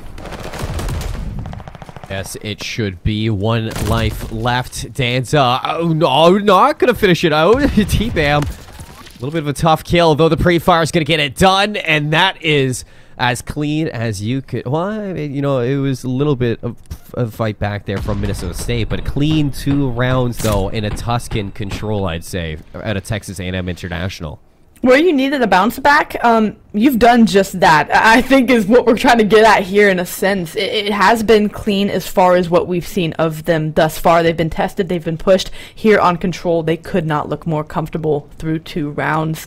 Now on an offensive try, they could close it out here, but fortunately for them, they won their first offense, so they have room for error. If they had to go back to a defense, they could. They won by a greater margin on offense, so I'm confident they can close out here in a 3-0, unless the Maverick COD players can step up in a big way and shut that down.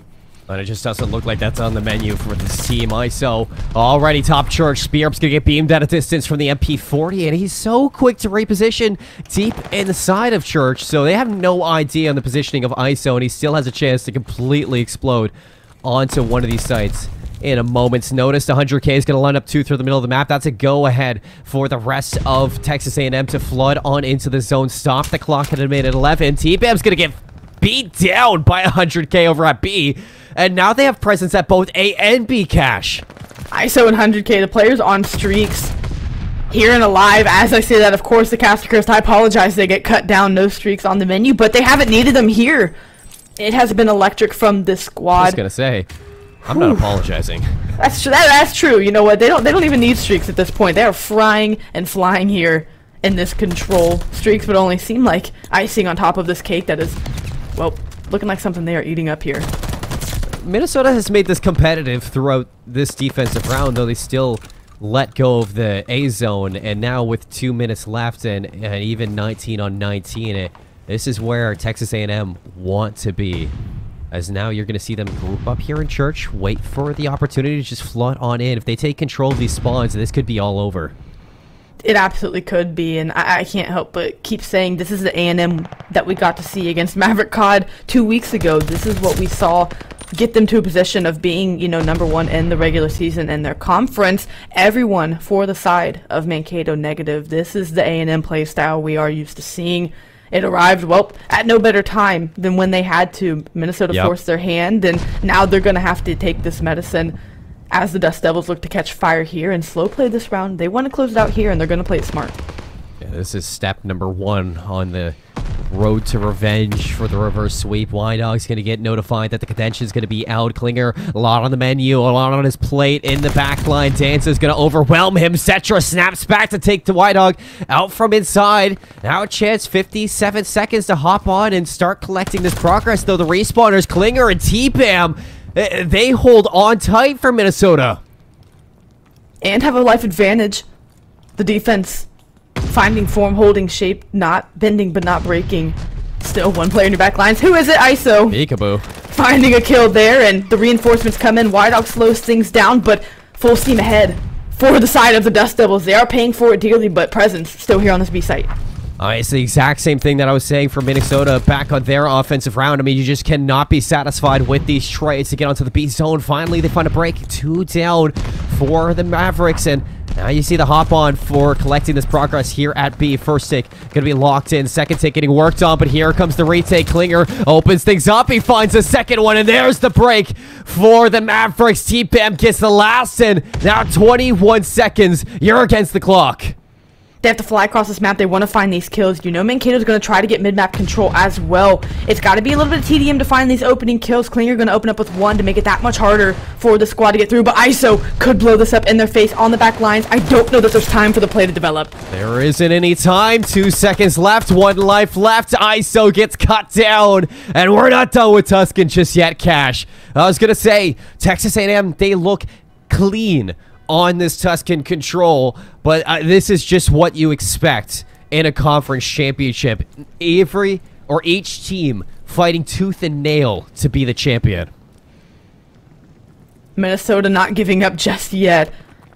Like you had said, we are not done with Tuscan yet, and again, could not have said it better myself. This is what postseason action brings you. But like I said at the start of that round, offensively, A&M, you go back to a defensive hold, something that, again, could be more preferred at times. And one where they're sitting pretty here, forcing the side of Mankato to make a play. Cetra opens up with the first blood, Spirit to trade it out. It's a pinstripe kill feed, but A control favoring the side of Maverick COD.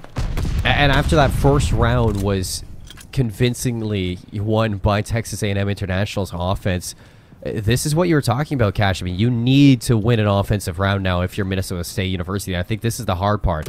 It's just the big question mark that we have. Can they take an offensive round here off of Texas A&M International? It's just so difficult when you see split kill feeds like that. Now TPM left alone in enemy lines.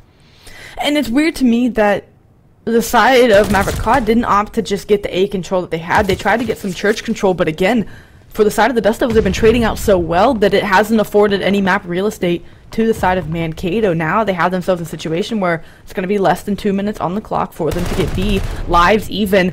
Not a position I'd want to be in against the Dust Devils, who can turn up that slaying column at any time. They are getting progress, and I believe that the side of the Dust Devils are going to give this one up, but this defensive hold could be really strong from them. A lot's asked of Minnesota to get this break, to get this capture. Yeah, but when you're the Mavericks, if you fly too close to the sun and play this close, you might get burned by these Dust Devils.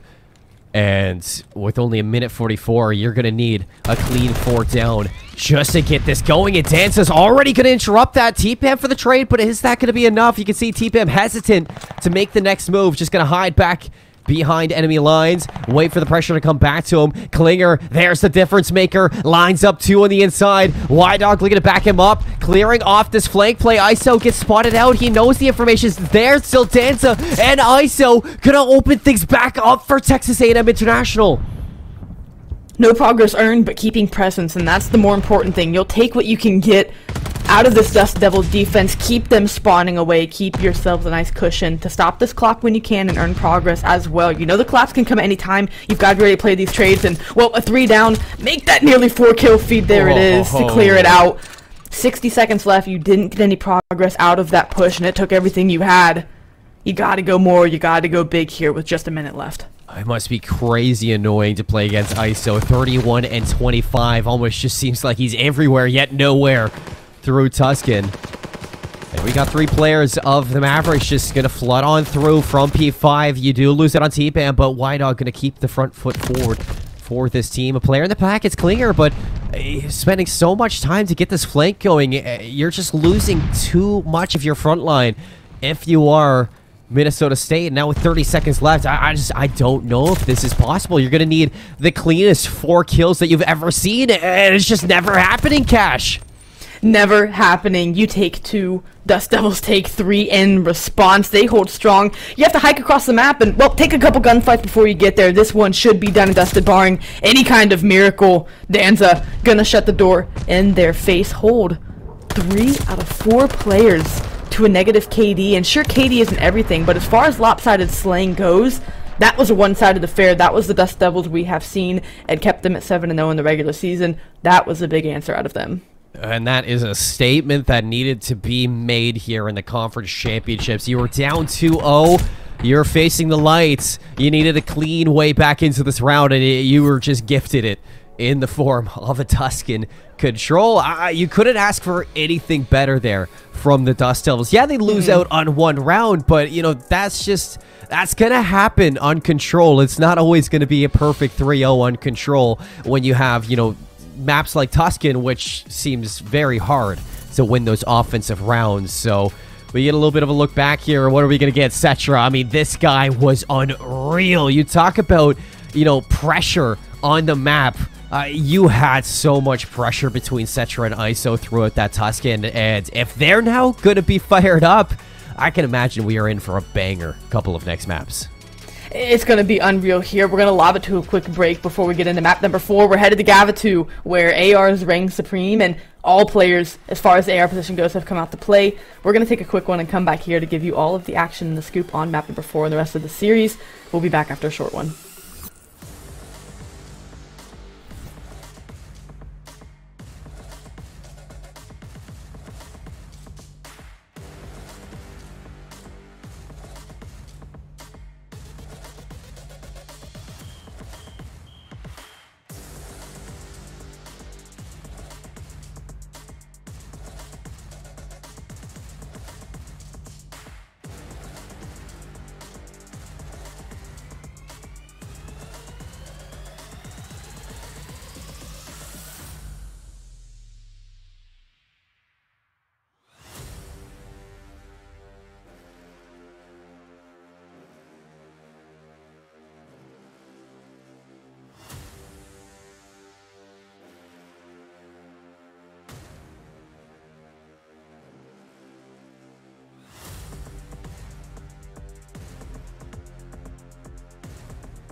Welcome back to the Call of Duty Varsity League. Don't forget that this is not the last day of games to be played here for the Nave Star League. You also got Saturday, the Rocket League Championships, and Sunday, the championships for Smash, as well as CSGO later on. And, you know, to continue through that, you know, for Naves, it has been a lovely season so far with Rocket League, Overwatch, League, COD, Valorant, Smash, CSGO. I mean, this is a non-stop clock of excitement when it does come to the action that we do get through this. And tonight, I mean, the action has just made it apparent that it only is going to get closer and closer as the season keeps moving on. Now your underdogs in the Minnesota State University of Mankato up 2-1 over the team that was undefeated through the regular season, looking to soar their way in to conference championship position. Texas A&M International now facing the last chance qualifier if they drop one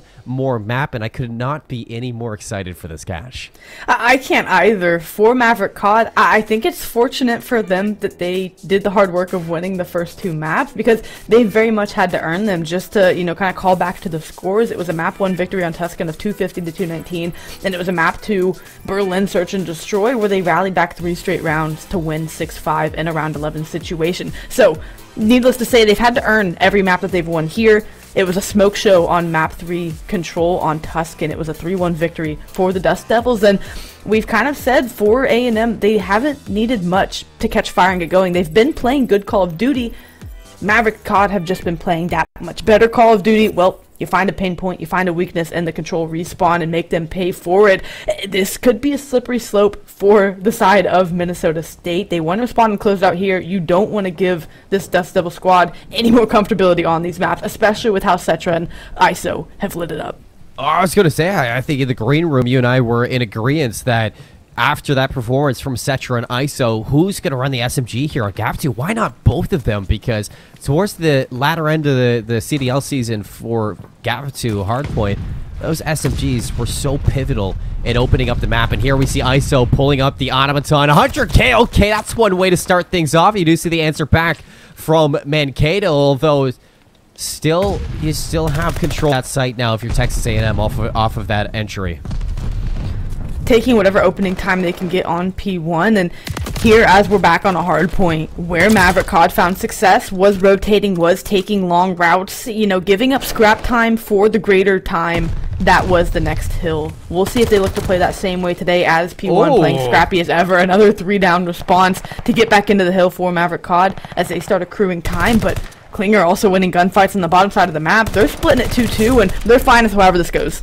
Another cheeky kill from Wideout, almost single-handedly keeping them in contention for this rotation over to P2. You see the rotation is favoring International for a second, though. Spear Up's going to line up to allow an avenue into the zone.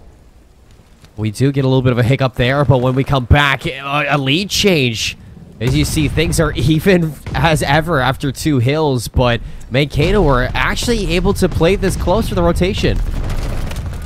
Able to at least get the opening bit of time, but it's really been A&M International in control there. A good grenade lands and starts to soften the defense of this hold. You only have 1 player left on time, but spawns do flip for the Dust Devils, so something they're going to try to keep a hold of here as this hill looks to come to its conclusion with just 20 seconds left. They're accruing time, but it's Klinger on the move once again, wrapping through Deep Beach, trying to get spawns for the team.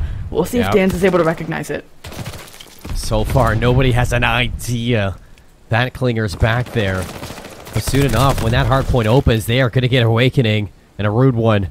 Spear Up looking to keep the pressure on, allow for that distraction, but look at the spawns pull. Klinger is doing enough for the team to spawn up and behind. Now it's going to strike with those respawning players. 3 in the back line. Spear Up, Klinger getting the job done. Spear Up may go down, but the damage, it is there. And now Mankato starting to accrue some time here inside of P3, looking for the money hill. The collapse is going to come through for the retake. Danza is going to clear out that hill. Now chaos is about to ensue, Cash, as we're fighting for this P3 beach. Although Texas A&M International, it seems like they have cemented themselves back in.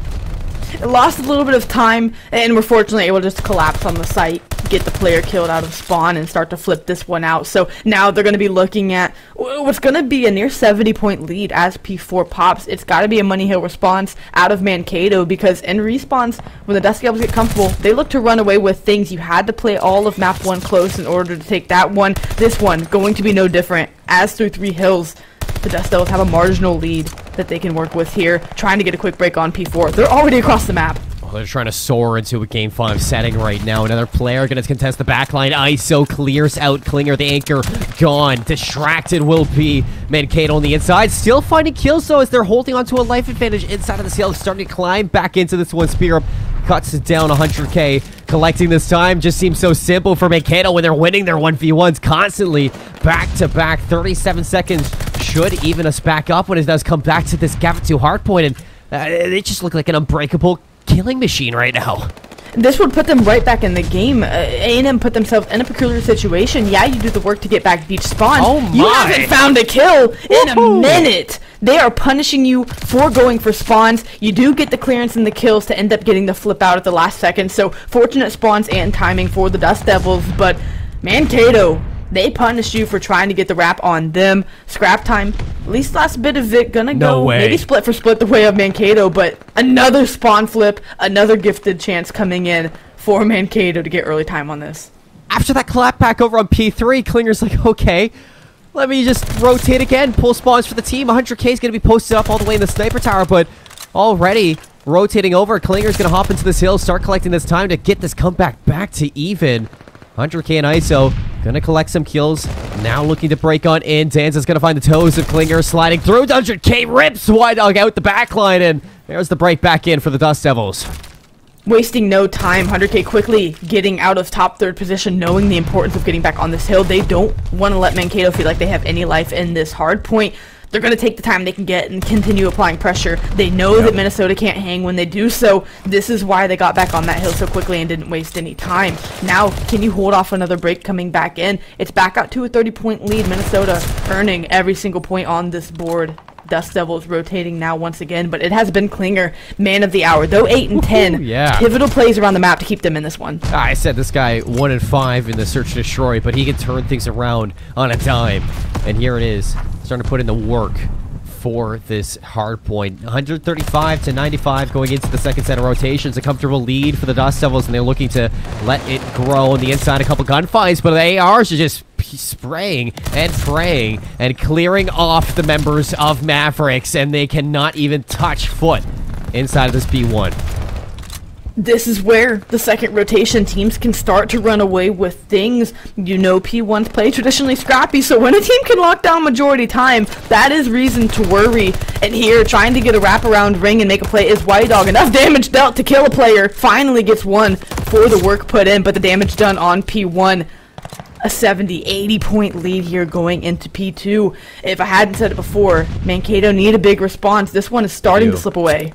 They need to find, you know, that form we saw back in P4 and replicate it in other hills that are a little bit more chaotic, and it just doesn't seem like they're able to do that with the heat that's being applied from these ARs. ISO with the auto in hand looks almost as lethal as he did back on Tuscan Control with an MP40, and that is a dangerous sight to behold if you are Minnesota looking to end this here in 4. 40 seconds left to play in the second hill. A second wave of attacks going to come through, but 100k just slipping the line, just being such a nuisance inside, holding strong. Dust Devils lead.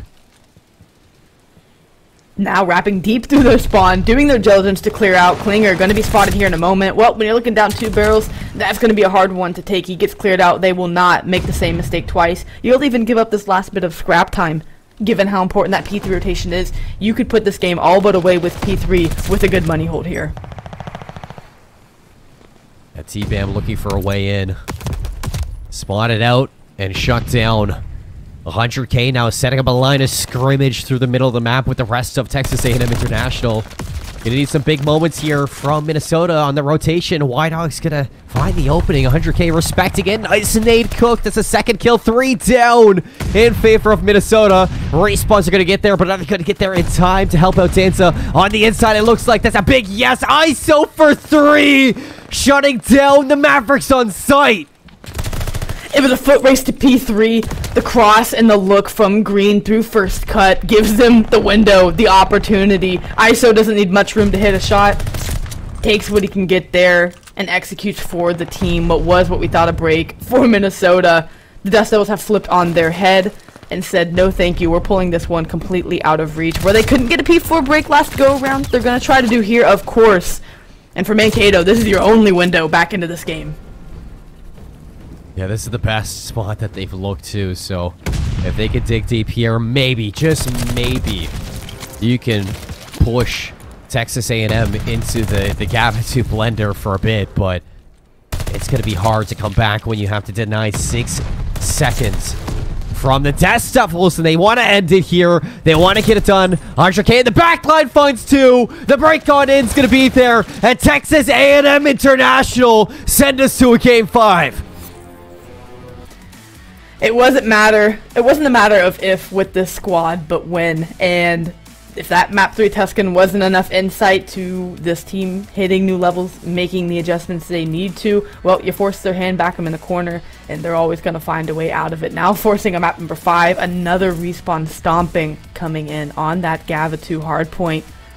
And 100K, it was 100K, it was such a, again, look at all of these players, of course 100K being the one, not only finding 125 hill time, on top of a 27 and 16 score line, so doing the all-around work for the team there to force the issue, get us to a Game 5, and again, I can't say I'm shocked. This series has given us a bit of everything, but given these two teams, I'm not shocked Maverick COD went out to, you know, a 2-game lead. They always had the ability to. It was a matter of executing. They do just that. They earn their stripes, but whenever these Dust Devils flip the script, man, I mean, it gets dangerous, and now, if you're Maverick COD, you have to be the one to respond. You've lost 2 straight maps. Cash.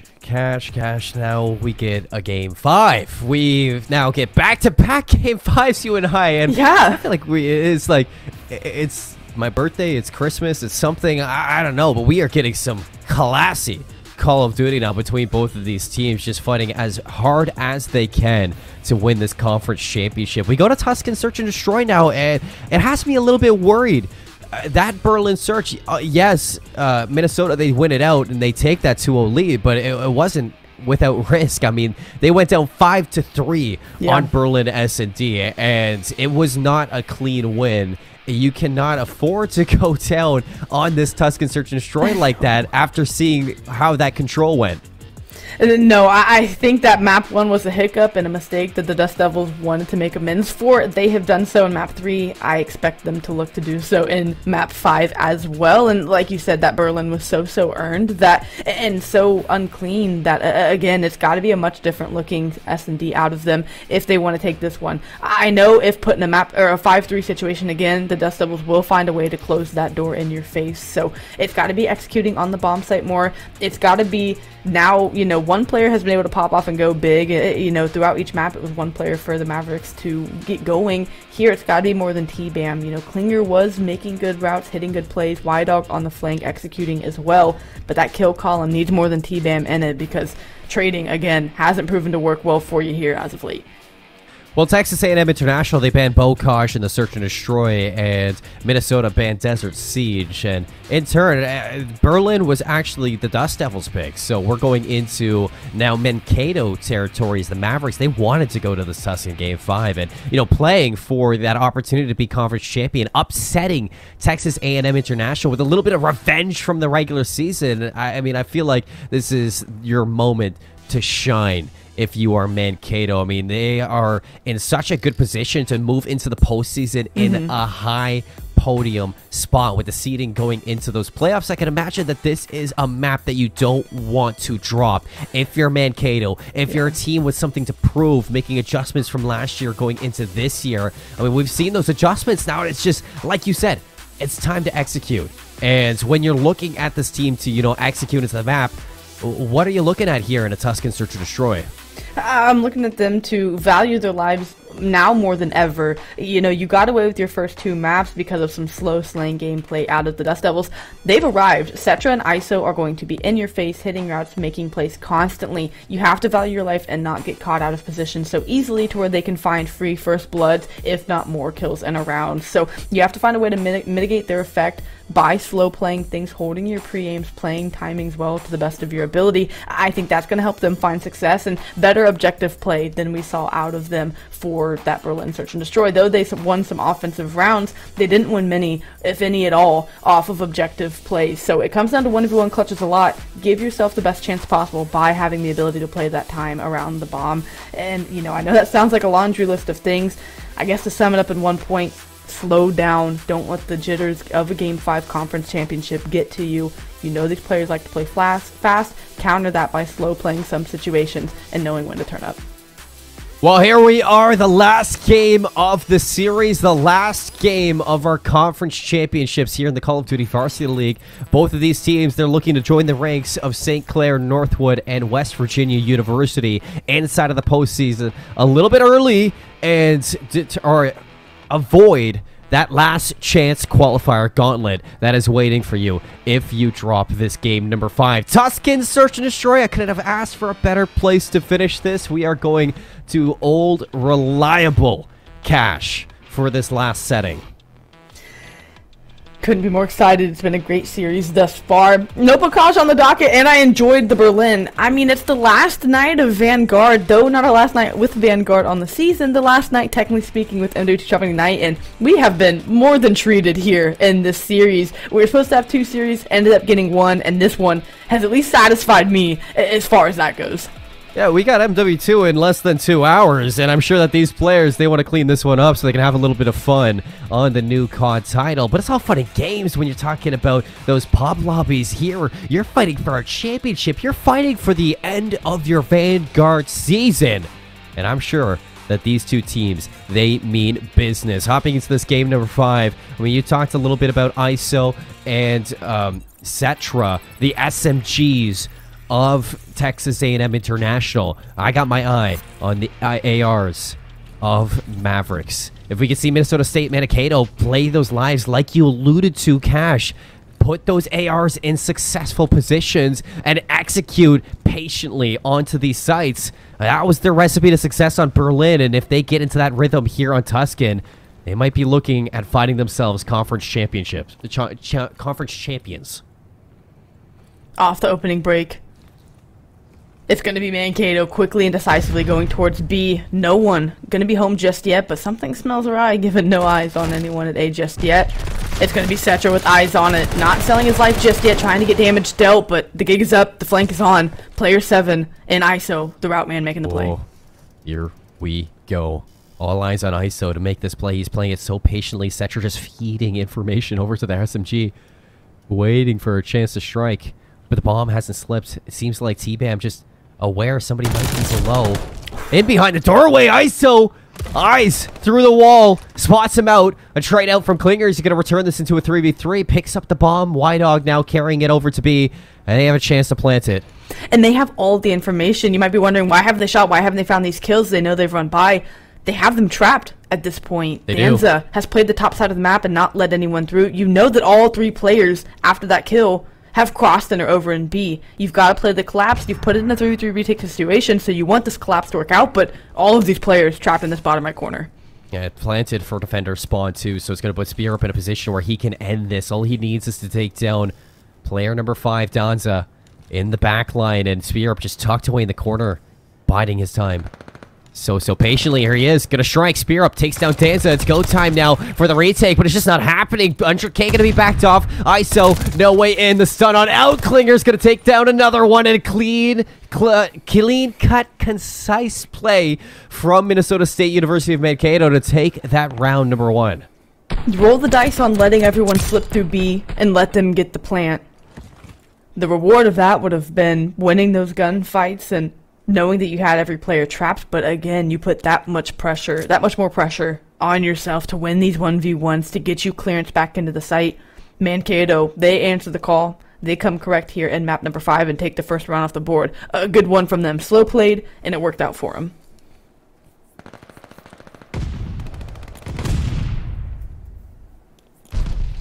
Stun on the Spear up in the back. A second one too, and a nade. He's just dodging all of these lethals. Finally going to get knocked down to 31 HP. Has to back off. Y-Dog going to get cut through the middle of the map. Clean start to this round for your Dust Devils, as now in a 2-life advantage. They're going to set up this bomb. Spear goes down, and now looking at a flawless round here as Texas A&M International. You look at TPEM, he is nowhere to be found, Cash. This post-plant setup, though tight, covering everything they need. No two players are watching the same thing.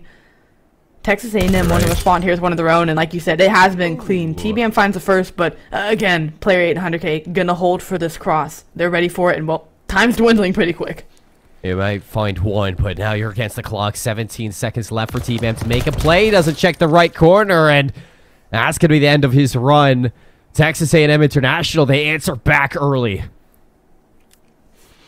Slow played out of Maverick COD. That's their tempo, that's their play style. They didn't let A&M force them to play fast, and well, they're in response to Dust Devils. What was it? It was a quick break. They found 2-3 kills in succession in the first 30 seconds of the round. That's their play style as well. Who's going to come out on top? We'll find out, and to me, that's going to be who can dictate the pacing of this game. No one in control of it yet, but definitely glimpses of how either team look to play.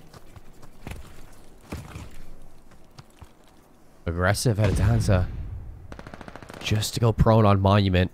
A lot of control through the middle of map 2 from ISO, and a huge kill into T-Bam for first blood. Tucks back away through the middle of the map, and there's so much room to play for now if you're Texas A&M International off of that pick. And Danza's going to make it worse with a pick onto Y-Dog. The return from Spear Up, but it might be a little too late. Mid-map control completely locked down. For Klinger, you can only rotate through spawn. If you jump down in mid-map, you're going to face a couple of guns headed your way. Yep. Spear Up trying to work this bomb with the coverage that he has, but again, you have no information on anyone mid-map. Gonna get the bomb down for free, but this retake should be strong out of the Dust Devils. They at least have an idea that someone should be playing outer field.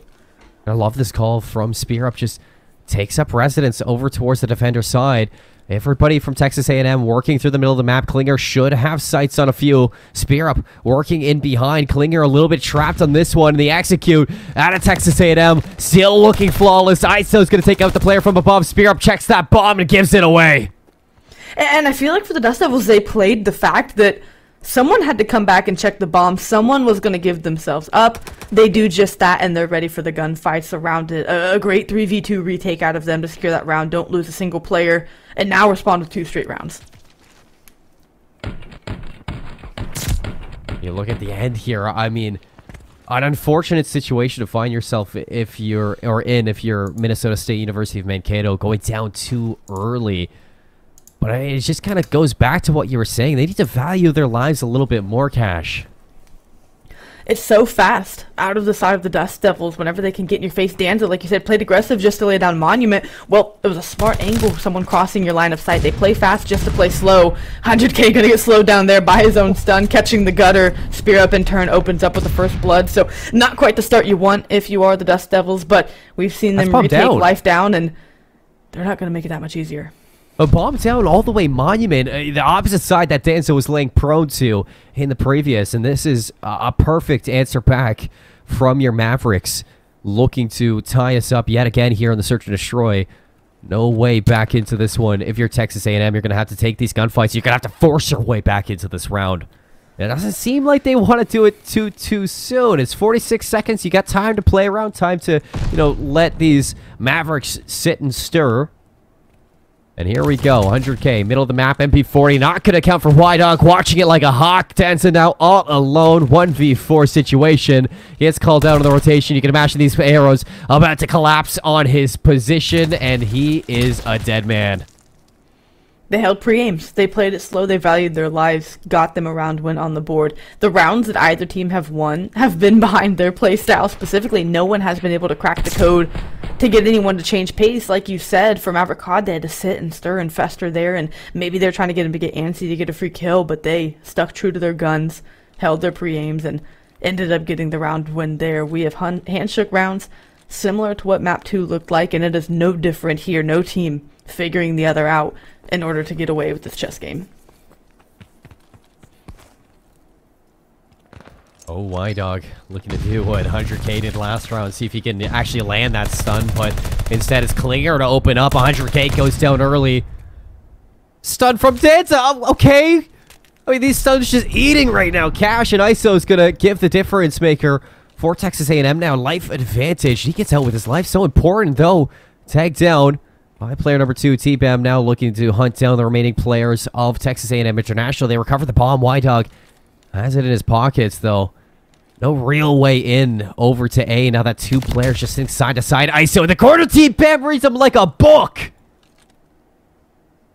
Wonderful positioning. Danza, though, quickly at least on the attempt for the trade, but gets his head down in time enough is Y-Dog. But now they're pushing the issue. They're pushing through it quickly and trying to wrap this. Bomb going back B might just be a little too slow. Chasing ghosts here are the Dust Devils. I mean, this is just 200 IQ information for Texas A&M to know it's not going to A anymore. They're getting everything that they need to know that this is going to be a B bomb plant. 20 seconds left. You see the rotation now quickly coming from Danza. See if he can get eyes on this bomb. And only 12 seconds to make this happen. Cetra gonna spot these players out. A full pinch gonna come through. T-Bam gives the way to this round. Danza last alive. The bomb's going down, but Danza just might be able to make this play. He can't. Goes for the kill on the bomb. And then a wonderful overwatch coming through from the Mavericks. T-Bam tracked it the whole way, knowing that this wrap was coming, knowing that he was trying to get the person planting the bomb. A wonderful heads-up play out of Minnesota State Mankato to take 2 straight rounds of their own. They've had to earn every second of it. It was a 2v2 wrap that was read by the Dust Devils. They played it to a T. Now find themselves up 3-2 here in Game 5. I mean, even if Danza found that kill, it should have been a trade. Yeah, so, it still would have been round. That was looking for like a solid round for Minnesota State, turning things around in the last second. T-Bam, 3 kills. Might I add to that one? This time ISO is going to open up and just in behind he slays out onto 2. Giving way to the round in favor of Texas A&M, and he's looking for more already in the back line of Church. You can see player number 4 looking to hunt him down, but he just can't win it out. ISO frying on Tuscan. For free. It's those laps in judgment where, you know, it's just letting ISO through P5 and getting the top Church to shoot your AR looking over mid. Again, I've said it 3 times this round for every kill that he's found, but for free, and now going for the ace. Give it to the young man. Ooh. Able to take it there and respond in dominance in what he does best there on the flank. Somebody's gotta watch P5. I mean, it was the, I guess, keys to victory for this Minnesota State squad going into this Tuscan. You can't allow Cetra and ISO into the backline. And they've been doing a great job at denying Cetra of anything. He's 0-3. He's having his own game right now. But ISO, 9-4. You just cannot allow him to do that.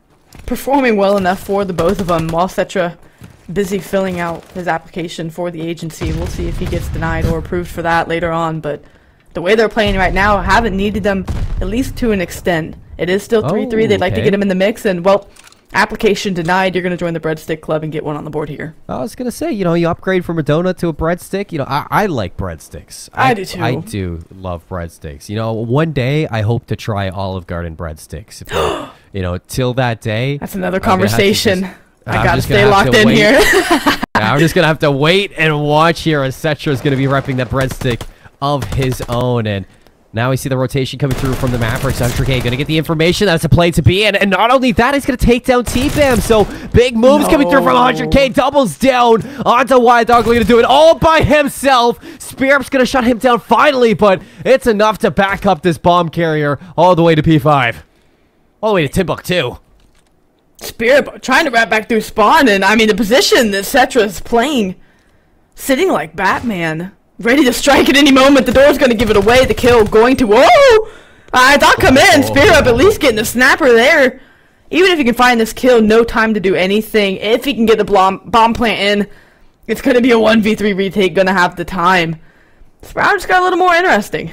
Oh, yeah. It got interesting. I mean, there's a chance. So you say there's a chance. So you're telling me there's a chance. But ISO says, no chance. None at all. Texas A&M International, fine 4. Fine 4 rounds, 5 kills, at least a 5-kill streak out of ISO.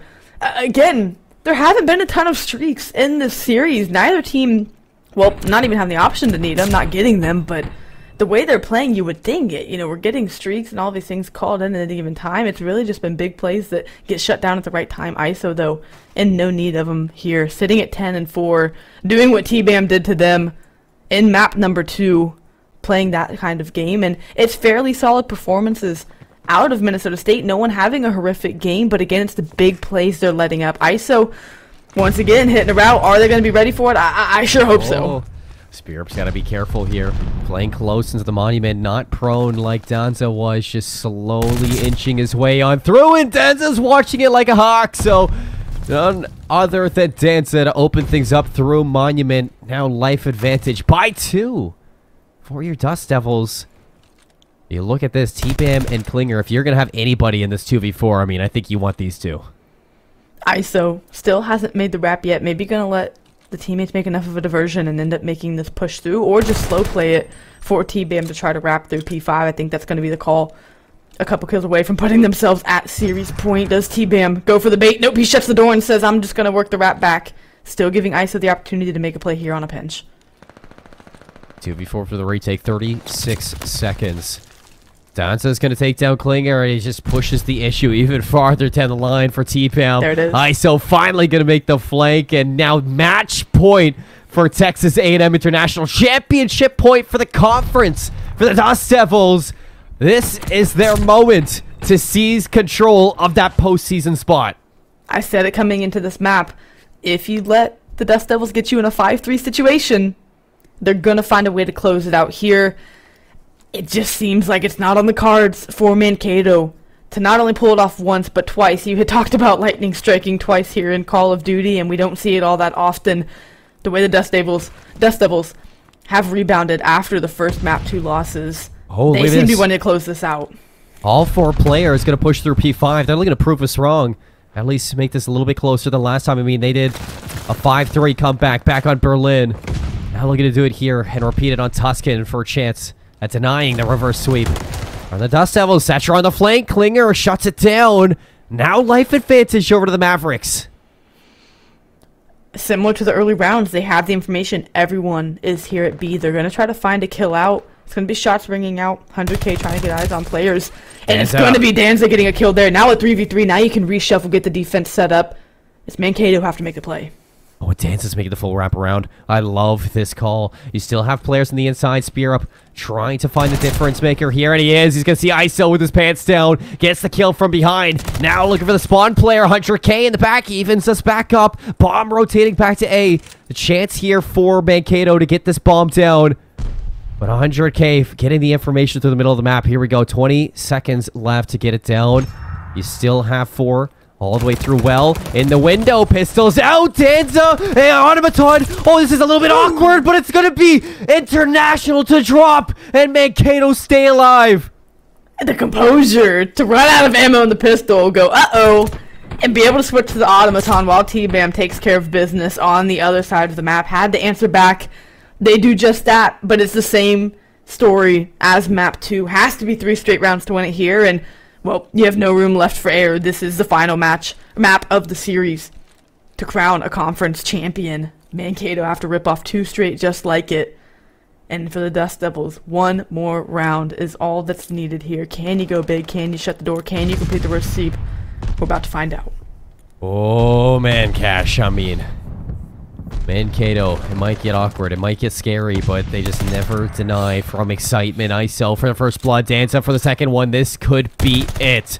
Bomb is down, Klinger and T-Bam looking to make what happen in a few rounds. Succeed right now. Tillinger's going to go down, and this is looking grim. 27 seconds left. Championship on the minds of Texas A&M International. Reverse sweep revenge tour on the minds of these 4 players. Looking to get it done flawlessly in round number 10. And there it is. The last kill's going to go through. And Texas A&M International are your conference champions. A major congratulations to the Dust Devils for having the resilience, the grit to dig deep. You were forced to start winning maps. Once we got to control, you're able to win 3 straight. The respawns in a dominant fashion. Had to sweat a little bit for that S&D, but get the job done anyway. And I mean, just to praise both teams.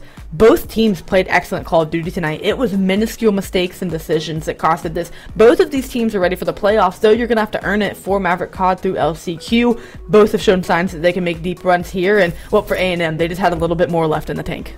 Yeah, I mean, for Texas A&M International, it was a close series for them, all 5 maps, but that 3 and 4, you could definitely see that the back half definitely favored this team with the games that we saw. 3-1 on Tuscan Control, almost 100-point club on Gavitu Hardpoint, and then a 6-4 victory on the Tuscan Search and Destroy. And it was none other than this player on your screen, ISO, turning up in the back half to make it happen. Hats off to the Dust Devils, now your Western Conference champions. It was that duo in Cetra and ISO catching fire in map number 3. I mean, the ARs and Danza and 100K, they were keeping up speed, right, doing their job. And again, ISO and Cetra, they were doing well enough, keeping those games close, unfortunately falling at the tail end, but finally catching fire, getting comfortable. You could see them working in synchrony there, starting map number 3, and could not be slowed down from there. Though Cetra didn't have a great game 5, it felt like ISO performed well enough for the both of them. Everyone cleaning up, taking care of business there to close that one out. Oh, for sure. And that's going to, join them in with West Virginia University, Northwood University, and St. Clair College inside of the postseason in that playoff bracket. Minnesota State University, Mankato, they got to drop to the LCQ. They got a little bit more fighting to do before they can prove themselves in that postseason. And after what I saw from tonight, there's no doubt in my mind that we could see them back in that postseason spot, Cash. I mean, they looked good tonight. I have to really give it to them. I mean, they had their chance to, shut down the Dust Devils in a 3-0 sweep. They had their chance after those first 2 maps, but, the back half, they got to watch over that one because it didn't seem like they were really prepared for that map 3 and 4. And when it got to that Search and Destroy, I mean, at the end, you just saw Texas A&M. They were just riding the wave. They really were. They had the pacing in their control. It was even through the first few rounds, but finally when ISO broke loose and was able to make a play, there was no looking back after that. And I mean, for the side of Maverick COD, you did the hard work early. You got yourself a 2-0, series advantage. You had 3 other maps to close that one out. I think that's got to be your first look whenever you go back and do VOD review for the LCQ, is when we find ourselves in these positions to close out series, we have to. In playoffs, you hear all of these Cinderella stories, upset stories, all of these crazy things that go on, all of the magic. Be the one that wipes all of that magic away by closing out series when you have the chance to. And that's a hard ask, right? When teams start catching fire and like the Dust Devils started getting their slaying going the way that we're used to them doing so, it can be hard. It's got to be digging deep, got to be clean comms, got to be well-coordinated teamwork to get that done. But again, I do think they have the potential to put themselves in situations to close these series out. It's just that execution bit there at the tail end. Yeah, and there was a little bit of a storyline that we set for both of these teams going into the postseason, and it was no matter which way you look at this, they both had something to prove. I mean, now Texas A&M International, they have their chance to prove it, because last year in the postseason of the Call of Duty Varsity League, both of these teams had quite abrupt ends to their stories after, a very successful regular season, and I'm sure that they wanted to prove themselves going into the 2022-2023 year of Call of Duty, that they've made those changes and they look better. And on paper, from what we just saw in this conference championships, you can see that they're making those strides to improve slowly but surely. Texas A&M International tonight, they triumph, they make their way into the postseason, and now that pressure on their shoulders of can they perform to make it into the postseason, it's lifted off of their shoulders. And from now on, I think this is going to be a dangerous team, especially when you see them going up against St. Clair Saints or even Northwood University. I think that this postseason is going to be a great time. Now that they've put themselves, like you said, in that position to not have to go through LCQ, I think they're ready to set their sights on these top programs and give them a run and say, where we've fallen short, we're trying to make amends. We want to go and have a better playoff postseason run than we've had this entire season, or than we've had in years past. So it's been a great run for them thus far. They're just getting started and have so much more left to prove beyond this, but for now, they're conference champions. Yeah, and as we wait to get this player in, for the interview for Texas A&M International, we could just talk a little bit about this team, because they made quite distinct changes going into the back half. If you were going to kind of give an MVP to any of these players, who would you give MVP tonight? I feel like ISO, it was Cetra and ISO who caught fire there in map number 3. Both of them combined to get that map win apart from their ARs as well. And then it was, again, ISO with the AR making waves, causing problems on Gavitu and in map number 5, finally getting through on the routes, finally making the big plays to blow things up in Maverick COD's face. As far as turning up the last 3 maps to get the team momentum going, it definitely has to be ISO for me. Oh, yeah, for sure. I agree with you 100%. If it was the other way, you know, if Mankato walks away with the win at the end, I was going to, you know, say Spear Up for sure that on their team looked unbelievable. I mean, all players on Minnesota had their own chance to shine in their own individual ways. And the same thing with Texas A&M International. Each player had their chance to shine individually. Just those two stuck out in my head a little bit more than the rest of them, and I can't wait to see what they got in the postseason now, heading into the LCQ, heading into the postseason or playoffs. I can only imagine the sky is the limit for these two teams, Cash, and you know, I think that for Texas A&M International, the fact that they get to kick their feet up and watch this LCQ, they get a little bit of a chance to, you know, see the competition that's waiting for them and prepare for it, which is a good feeling. They definitely do, and it is a great feeling. You know, you don't want to get that feeling of complacency, of course, but I feel like this may not be the last that they see of Maverick COD. I mean, sure, you know, you took a tough loss and you have to go through LCQ to earn your playoff spot, but you avoided a 3-0, you know, like you had just taken 2 weeks ago. If that's not drastic improvements, if that's not timely improvements made by a team, I don't know what is. So it was a tough loss. I think it was a win overall. You lose the battle to win the war type of thing. You know the improvements you need to make. You know you can go toe-to-toe with this team. And yeah, you want to try to catch them lacking if you see them again after taking this playoff break like they get for the side of the Dust Devils. So you know they're going to be watching these matchups, keeping their eye out on maybe a resurgence from Mavericks COD for the 3rd time this season. But either way, a well-earned playoff spot from A&M. Oh yeah, I mean, a reverse sweep, it just, that is something of its own to get done. I feel like, you know, Vanguard has shown us more reverse sweeps than any other title in Call of Duty. So you look at it right there, and they get it done in the back half. But I do have to say, you know, it's not going to be that easy to pull off reverse sweeps for Texas A&M when you do get into those playoff spots. I hope they're ready to really turn it around, because that, you know, that Berlin, the Tuscan, although they were close, you know, still something you got to look over for a team. And I was impressed, you know, from either side. Like you say, you know, I went into today totally thinking it was going to be a 3-0 sweep. I thought, you know, although I did predict, you know, a Minnesota win, I thought Texas A&M International were going to look a lot better than they did in the front half of that. But you know, I am not disappointed at all that it went the distance. Both of those teams, they deserve a spot in the postseason, and I can't wait to see if we do get Minnesota again in the playoffs. But we're going to bring it into the interview. We got ISO named MVP by the two of us. You mean reverse sweep?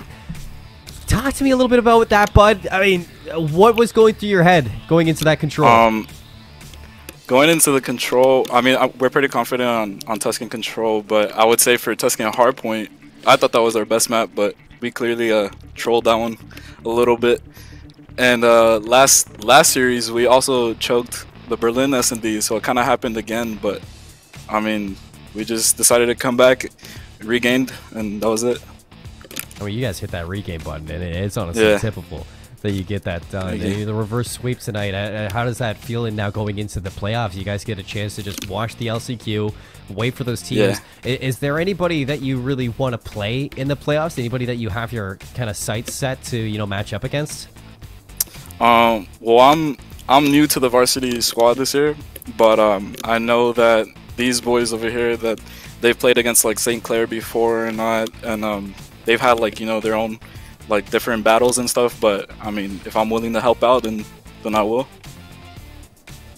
I love that. Just get the job done one step at a time. Just be the glorifying teammate that you hope to be for the rest of them. But you know, thank you for that, those honest answers. I'm gonna give you over to Cash though. Cash, you know, anything on your mind? Yeah, I definitely want to ask, you know, we've seen you guys 3-0 dominate teams, you know, the entire year. We've seen you, as of tonight, have to pull off a reverse sweep to win a Game 5 situation.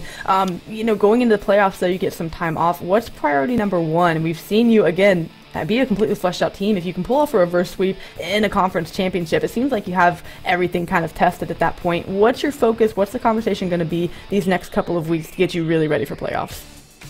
Definitely our focus has to be S&D, because I mean, I feel like we're pretty good, but we definitely, you know, we just run out of like strategy to use as a team and stuff. But Tuscan, we definitely shaped it up and stuff. We started calming with each other and working with each other a lot more than on Berlin. Absolutely, and I appreciate that answer as well. And, you know, just one last thing for you, I guess. Of course, you're going to go celebrate this win, right? Your conference championship. Oh, of course. But how confident are you guys feeling about that big one, right? This seems like a major win in the grand scheme of champs, right? You still want to go get that big one. How good are you guys feeling? How much fun are you having going into playoffs and really going for a chance to win it all? We're feeling pretty confident. We really like the squad from the beginning. We're saying that we're not losing. We're not losing. We're gonna keep, you know, we're gonna keep pushing. So, and we see the comments. You know, they don't think that we're about it, but we're about it. I love it. I love to hear the confidence from you guys. Yeah, I'll pass you back to Seymour, you know, to close things out. But yeah, I'm excited to see what you guys can do. I mean, still undefeated, but it seems like you guys aren't done yet. No, we're I just got definitely not. one question for you, ISO. I mean, you got playoffs coming up next, maybe grand finals. You know, you yourself, new to the team, new to collegiate Call of Duty. What would it mean to win this for yourself? Well, for myself, I mean, it would mean a lot. I guess just like recognition and everything. But I kind of like that our school is like kind of brand new. It's only been a year that we've been here, so kind of just putting us on the map. I would like that, like, just to see that, you know. So, yeah. Stake your name in stone and just put yourself in there as one of the best. Yeah, get my name out there slowly but surely. Awesome. I love that. Well, you know what? You got, I guess, the first step done tonight as conference championship. You can now look towards the playoffs, and I'm going to let you go celebrate the win tonight. Thanks for coming on, ISO. I hope to see you back here. Oh yeah, we will. We will be. All right. All right. He said he's going to be back here. You know, I think that it's going to be a tough run in the playoffs, but I love how humble he was about it, and I love the story that's building there over at Texas A&M International.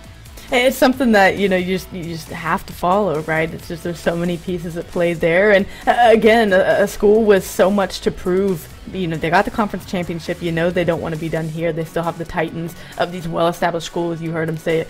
You want to put your school on the map, and winning the NACE Star League, winning that fall championship for Vanguard would do that for you. You could tell he didn't really care about getting his own name out there in a sense. He wants to do it for the school, for the squad, and I couldn't be more excited to see the run they make. Neither could I, but folks, it's not done yet for the week. We still have more action to watch out for, including the Rocket League Championships on Saturday, as well as the CSGO and Smash Play on Sunday. So don't forget to tune into the NACE Star League for future matchups here in different titles as well. If you want to catch all the action, you can find it here at twitch.tv/NACE Star League. Any finishing thoughts, Cash, before we hop off the mic? I mean, that felt like 2 series. It was just such a great one. We only got 1 tonight, but again, it felt like we got the treat of 2. It's been fantastic to see how early we are in the postseason. Such great gameplay from these teams, getting pushed to the limit, showing resilience. It's only going to make for a more interesting playoffs. I mean, you said it's only going to make for interesting playoffs. It seems like with 2 back-to-back Game 5s, this is the start of something new here in the Call of Duty Varsity League, and I cannot wait to see you all back here for next time as we're looking at the LCQ up next here in Call of Duty. We'll see you there. Take care, everyone. Have a good night.